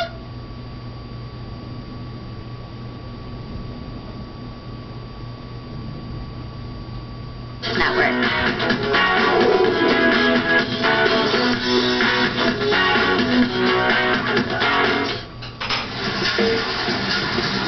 65 to 35 is your score here in the fourth quarter on the Net 10 Wireless Arena Football Saturday. And, well, hometown SaberCat fans liking what they're seeing, especially these guys, tonight's Net 10 Wireless fans of the game.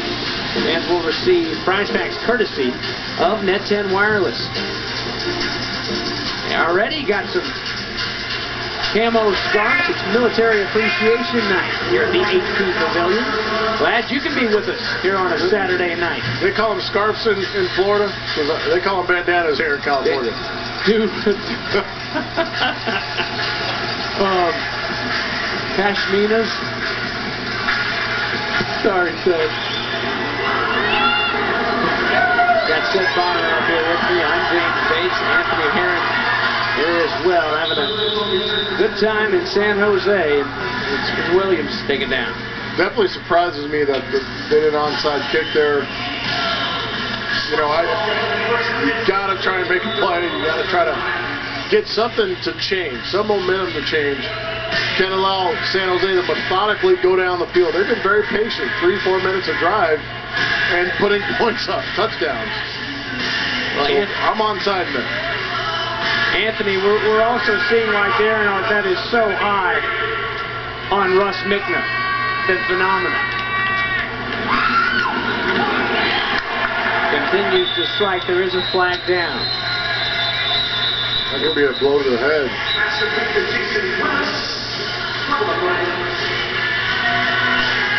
Yeah, I just...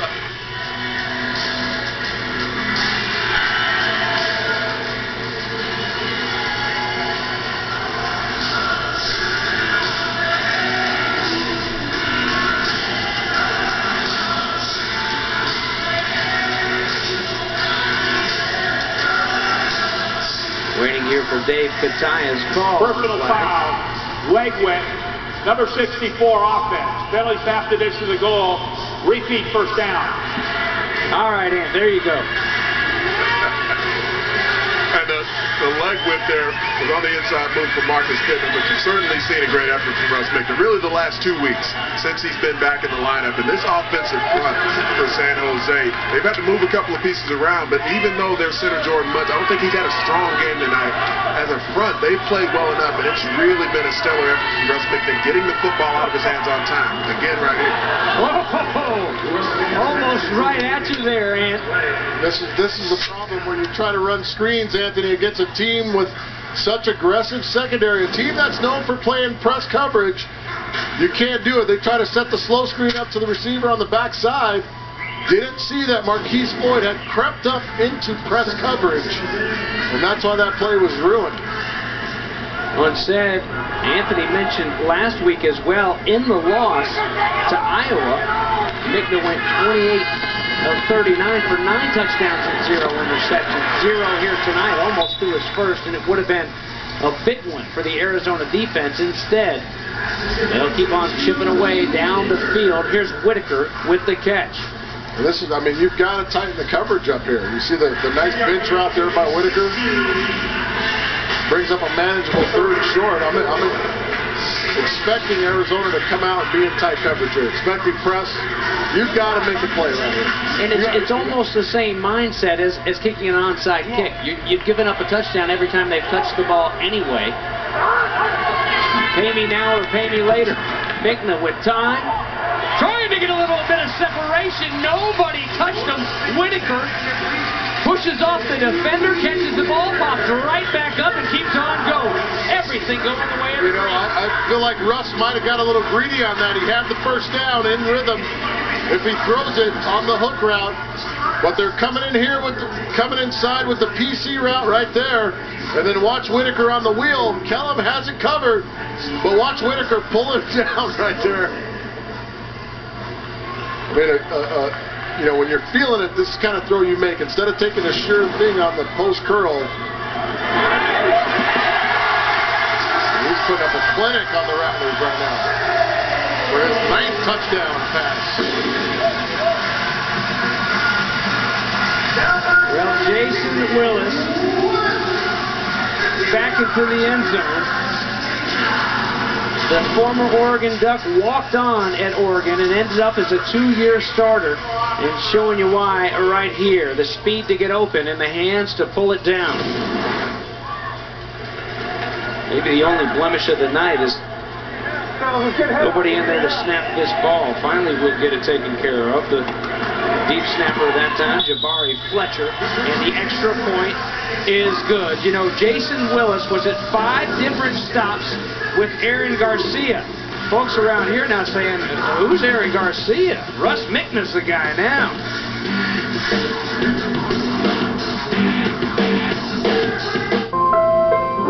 Talk with them, not at them. Guys, we need to leave our contract plan for Net 10 Wireless. Doug's family doesn't have that. We aren't Doug's family. I can't be seen on some prepaid phone. You could have any of these top smartphones at half the cost of our plan. Use positive reinforcement. We just wanted to fit in. You fit in right here. Welcome to the next generation of family plans. $50 the first line, $40 each new line with unlimited everything. Visit net10wireless.com. Live concert. Kiss 40th Anniversary Monster Tour. 4 decades of rock and roll history. More pyro. More explosions. More Kiss. Exclusive limited engagement. For tour dates and VIP information, visit Ticketmaster.com.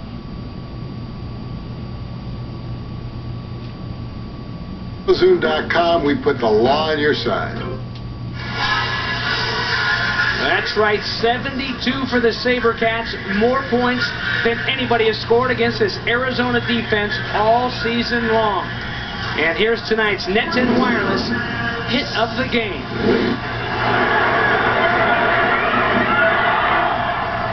Jason Willis hitting the wall, but holding on to the ball for your Net 10 Wireless hit of the game. A little bit of help from his friends back over the wall. Rich Ranglin and company struggled a little bit early against this defensive pass rush for Arizona. But boy, if they ever lock things down to protect Russ Mikna. Well, I think Russ has done an outstanding job of just using his footwork. And I don't think people give him enough credit for being an athletic guy. He's very athletic, can move well, and he doesn't move to try to run and beat you, but he moves to try to create space and lanes to throw the football, and he's done an outstanding job of that tonight. Nick Pertwee to kick it away as Nick Davila awaits. Let's get it down to Anthony Herron.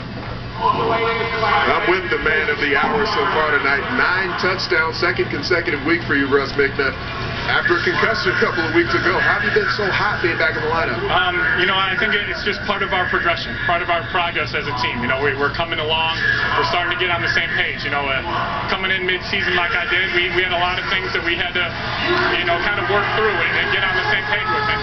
And hopefully this is what you're going to see going forward.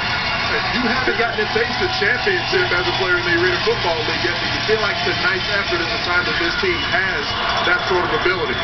You know, I thought it from day one. That's why I came out here. There's no doubt about it. This is an extremely talented team, probably the most talented I've ever been around, you know, and I think we've always had that mindset. We just kind of, you know, we had some, like I said, we had some growth we had to do. Coming in mid-season like we did, there was going to be some bumps and bruises, and hopefully we just keep getting better. Guys, Arizona beat San Jose by 26 points in their first matchup. It looks like San Jose is certainly trying to repay that one. Well, thank you, Anthony. Mikna hitting on something key. This ball thrown into the turf, and instead bring you back in as well. You know, you finally get into a groove, so it's it's not only getting to a groove with some of these guys, but it's staying healthy, which is one thing on Nick Davila's part and the Rattlers. They haven't been able to bring a healthy team into San Jose tonight.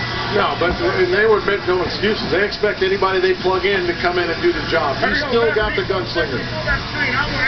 You still got the gunslingers. You hear them trying to set up the fullback screen to 44 Davon Allen. And this is what they don't have. There's Allen wearing the new 44 and dropping that one. He comes up hobbling. Looks to hurt a leg in the process. And, well, this kind of sums up the night for the #1 team in the AFL coming in. Look at the points allowed per game, just over 45. That's #1 in the AFL. The points scored per game is #1 in the AFL. The turnover margin at +30 was #1 as well. Each category taking a great big hit. Here's Maurice Purify. You saw him earlier during the interview by Anthony Herron with Mikna Hurdle, Huey Whitaker. And here he stopped at the 5-yard line. He came in and, had a dominant year a year ago. Could have very well been the MVP of the Arena Bowl, but Nick was the MVP of the Arena Bowl and been injured all season, so he's just come around into form. This team will get a lot of pieces back. And they will be good, and they will be in the hunt. I mean, this is the best team in the league. They just come in here and ran into a buzzsaw tonight. Well, you talk about Maurice, look what he did in the National Conference quarterfinals against San Jose. 4 touchdown catches. And here's Hoops with another touchdown grab as he had Fontenette hanging all over him.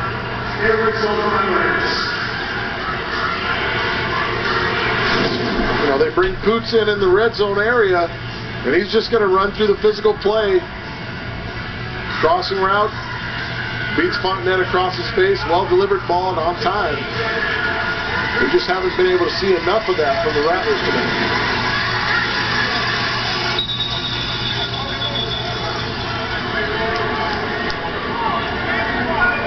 Tyson Poots took his ponytail out. So that's kind of like Skylar Diggins at Notre Dame used to change her hairstyle at halftime if she wasn't playing. Offside defense number 90. Contact with an offensive player. After this, the goal. Right. Another guy with some golden floating locks, Craig Barr, ex-Rattler. He's called the Mighty Thor.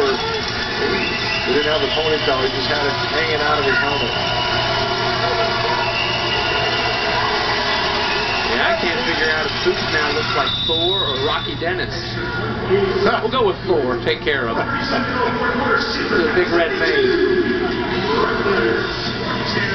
72-42. Back to 30. The lead. We'll be right back.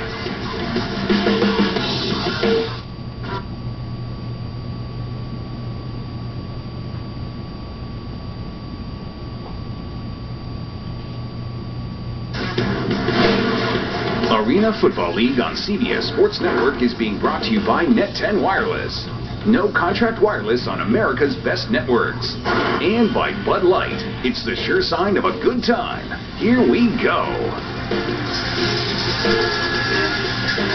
And the Raptors are rocking here at the HP Pavilion as we welcome you back to the Net10 Wireless Arena Football Saturday. And a look at one of the Saber Kittens, as they call the dance team around here, and SaberCats joining along. When you score 5 touchdowns and you're beating the #1 team in the league, you can have a little bit of fun, like Fred Williams. You better recognize that everybody in the white jerseys on the other side of the field watching that. The all-fun league, Fred, remember? Anybody knows that you sure up, it's used to things like that. Wrestle backwards, and there you go. Making them pay immediately as we show that, and Williams does pop up, and they will whistle it dead. Well, you take the good, and you take the bad. And the bad, unfortunately, for Rattler fans, has come from Davila and the offense way too much after a hot start. The good, though, said, for this team in green has been machine-like throughout offensively and defensively as well. Look at the reversal of roles from week 3 to tonight. I mean, almost identical. But this time all in San Jose's favor. And this rivalry means... The rule on the field of the runner down by contact. The play is under review. I mean, you can throw the records out. And I know they say it's cliche, but this rivalry, along with the war on I-4, are 2 rivalries that created the separate conferences. Everybody got tired of Orlando, Tampa in the Arena Bowl. Everybody got tired of San Jose, Arizona in the Arena Bowl. Here's our Net 10 Wireless call to the booth here on this review with Mr. Kataya once again. I think it's a moment that hard. And I got that fucking hot shot. I got a deep pass and a hot shot.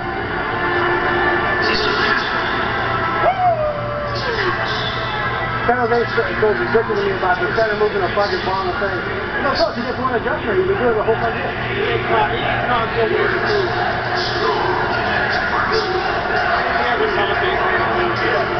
Yeah, exactly.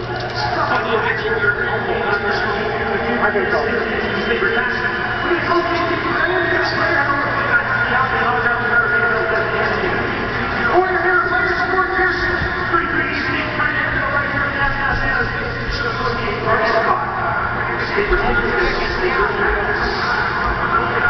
Yeah, I'm good, thank you. I'm good, thank you.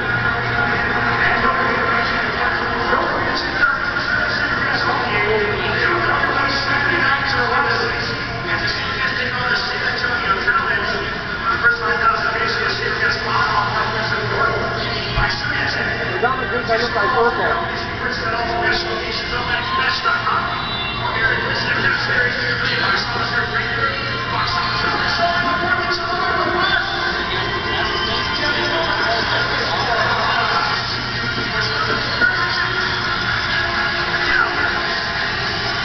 More time. One more time on that shot.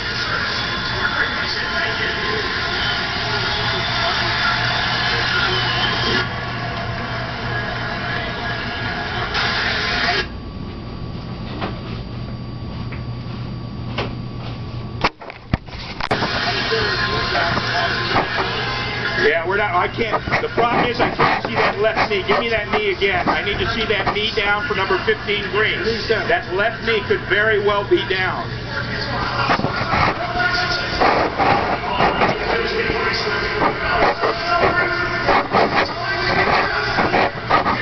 All right, give me one more angle from the other side, please.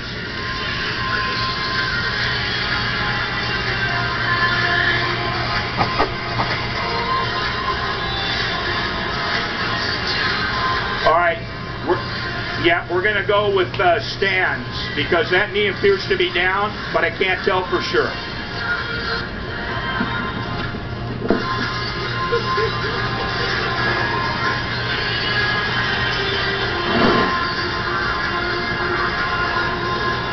The ruling on the field stands. It appears that the runner's knee was down. However, there's insufficient evidence to reverse the call on the field. The play stands is called. Arizona's charged with a timeout and a challenge. And Dave Kataya making sure he had it right. The former police chief of Martinez, California, here in Northern California, about 40 minutes from here, number 67. I know one thing, they might want to call the police chiefs when Kevin God gets his rally team back to Arizona. I mean, it's going to be tough few weeks of practice for these guys. Well, tough few weeks because they'll have to chew on it, said. It's a bye week next week. We go back to the bye weeks here in the AFL next weekend.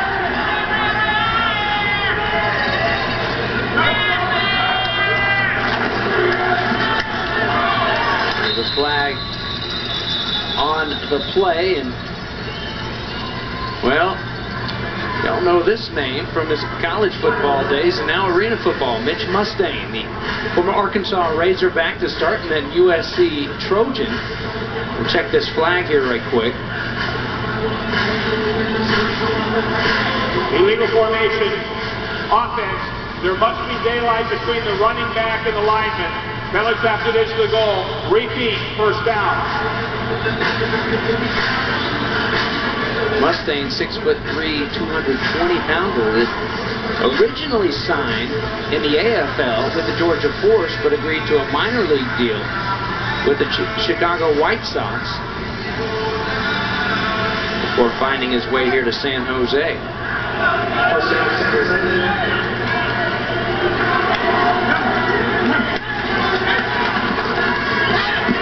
Passes incomplete. Well, back in the Woo Pig Suey days, one of the top recruits in the nation, picked up where he left off in high school, September 23rd, 2006, in Vietnam, as they call it, Razorback Stadium. The Crimson Tide of Alabama took on then Mustangs Arkansas Razorbacks. Completed only 7 passes that day, but the final pass to Ben Cleveland from 11 yards out, and the Razorbacks defeated the Crimson Tide 24-23 in overtime. Actually started 8 games as a freshman before transferring to USC. It's pretty easy to start in that back there. You got Felix Jones, McFadden, Peyton Hillis. I mean, that is a talk about a stable. Oh, you don't need to throw it much, do you? Run DMC back there. I tell you what, I would have stuck it out. I can't play with those guys though. Cali wasn't calling though. Hollywood was calling.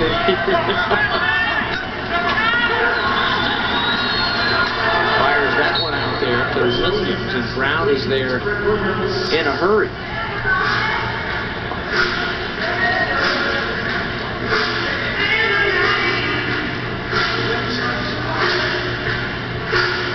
Since Fred got caught dancing, he's taking some licks. Yeah, you were right. You called it. I shouldn't have argued with you, though. He got caught dancing, and he's been taking some licks.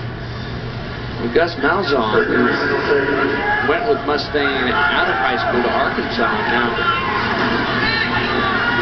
back at Auburn as the head man. There's Gray, the incomplete pass.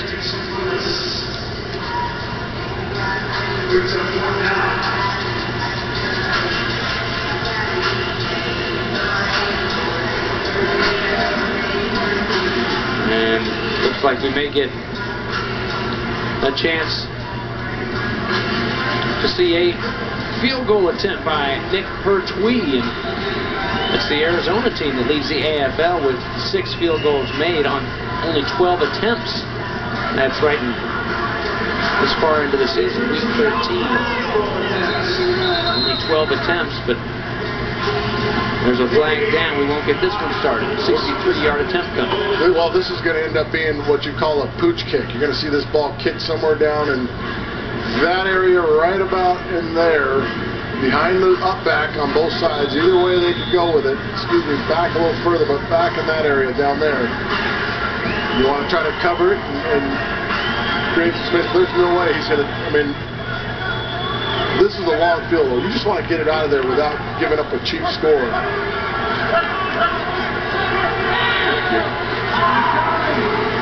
Due to the 50-yard war on the floor, he's not punting because there is no punting. And returning this missed field goal try, if you will, Virgil Gray. Still dancing a little bit, finally dropped by Willis. Well, we can chalk this up as loss number 2 for the Arizona Rattlers. It had been 9 straight wins on the heel set of this loss to the Spokane Shock way back in week 3. That's Eric Meyer doing work. And the two games that they have lost have both come on the road, and that's why it's so important for this Arizona team to solidify home field and throughout their side of the playoffs. But Spokane is hot on their heels and playing as well as anybody. I think I called it 3, week 4, and here this week against their rivals in week 14 to beat down 72-42. We're at the 1-minute warning.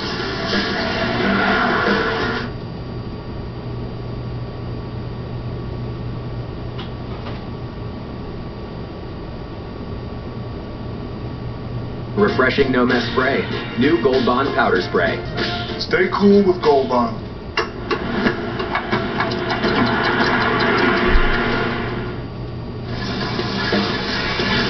Well, we've made our way to the 1-minute warning and made our way to the home stretch when you look across the Arena Football League landscape. And here's an updated playoff picture.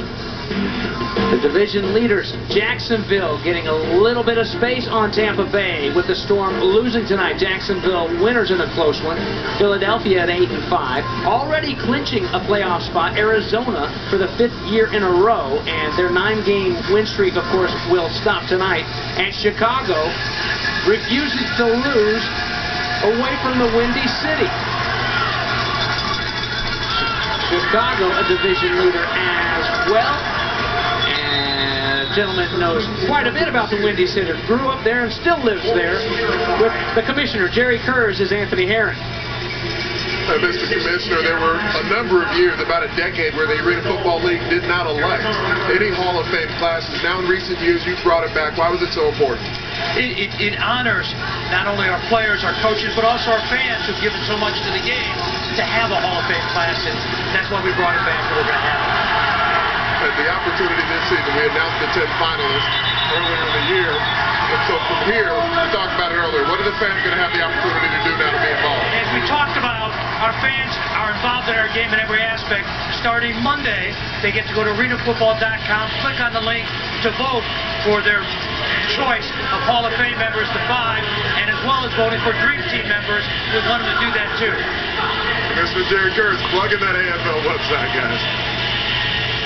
And Brian Wilson has nothing on the beard of the AFL. That's the beard, and happy birthday to the commissioner, Jerry Kurz. And it never fails. I don't know if it's really a gift, but whenever he is being interviewed, said craziness happens down on the turf. And about as crazy as you can get. Here with 17 seconds remaining, San Jose getting the ball back.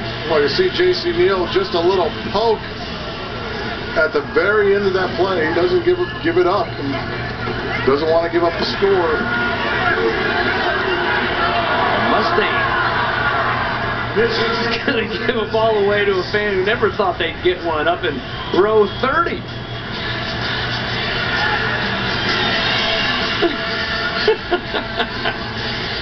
Oh, if I'm not going to throw it, him and run.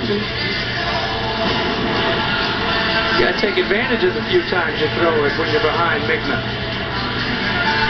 I don't know if that young lady caught it or it's off the bounce.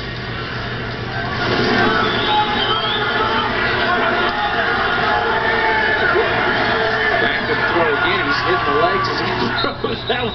He's just throwing money away, really. Whoa. Other side. Everybody gets involved. Glad you hung around here at the HP Pavilion. It's a safety. Intentional grounding.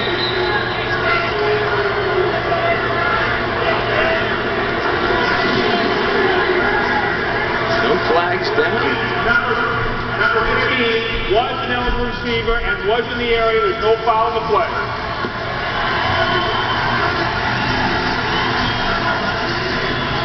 Well, we talked about the bye week next week for Arizona.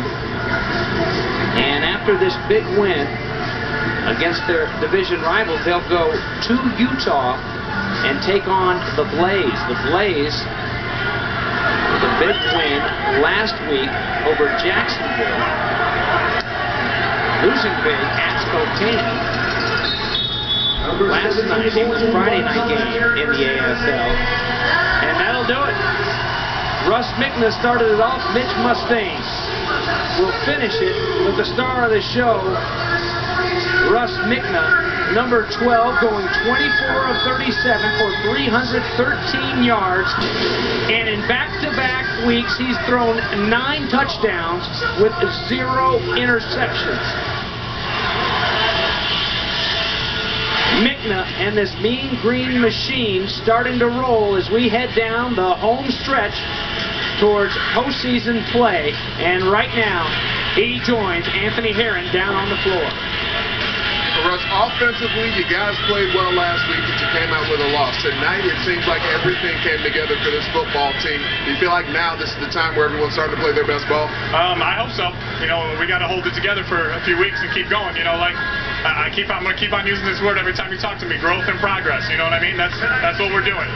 Today, I was really excited with the way we played. We came out a little shaky on the first couple possessions, but after that, we got things going. And you know, when guys do the right thing, things go well.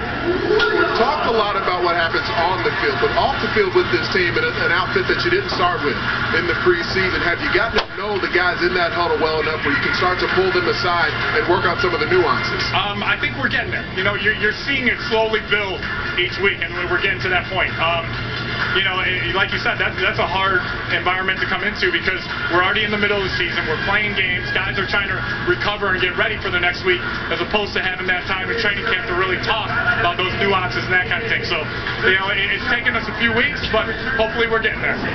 This SaberCats franchise, one of the more storied in the history of the Arena Football League. For you to come into this role and for tonight with this rivalry game, how much fun was it to face Arizona, and how do you feel like the team performed overall?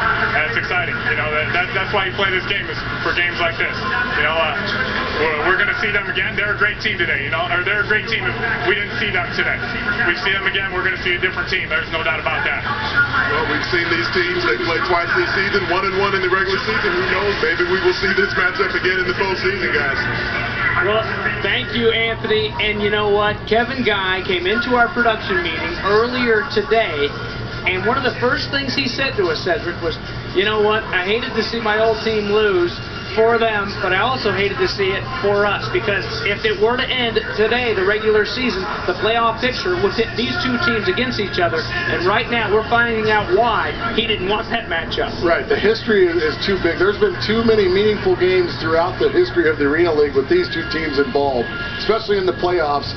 You know, you come down to a season where one team sweeps through the season, the other team wins. Like a year ago, you know, San Jose swept.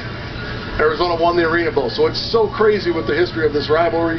You don't want to see those guys again. What does it say about this San Jose team? They go on the road, remember, last weekend at Iowa, and they lost a game that they really needed to win. A very tough, close game. They lose it late in the game to the Iowa Barnstormers, and to bounce back, not just bounce back, but to bounce back like they did tonight says a lot about this football team. Right, and take care of home field. I mean, a team coming in your place, I don't care who it is, you've got to take care of that. If you want to be a good playoff team, bounce back is the optimum word for it. This team is resilient. They've found ways, and as Russ Mikna put it, they're growing together. They're starting to learn each other's traits and what they can and can't do on the field. Getting scary. Playoffs. You want playoffs? We'll give you an updated playoff picture. Here's a look at it after tonight. Everything updated. Once again, the division leaders, Jacksonville, Philadelphia, Arizona, the only team in the AFL to have clinched already, and Chicago, impressive on the road again with a win over Tampa Bay. For San Jose, looking pretty good at 9-4, along with Spokane. And we keep on coming for you on the Net 10 Wireless Arena Football Saturday. A great one tonight. We head from the Golden State back to the Sunshine State next weekend, as Jacksonville will play host to Orlando, and a great big one there in Jax. Our final score once again, 72-42, the SaberCats all over the Rattlers. For Cedric Bonner and Anthony Herron and our entire crew, I'm James Bates. For scores, highlights, features, and more, go to CBSSports.com. This has been a presentation of CBS Sports Network, the 24-hour home of CBS Sports.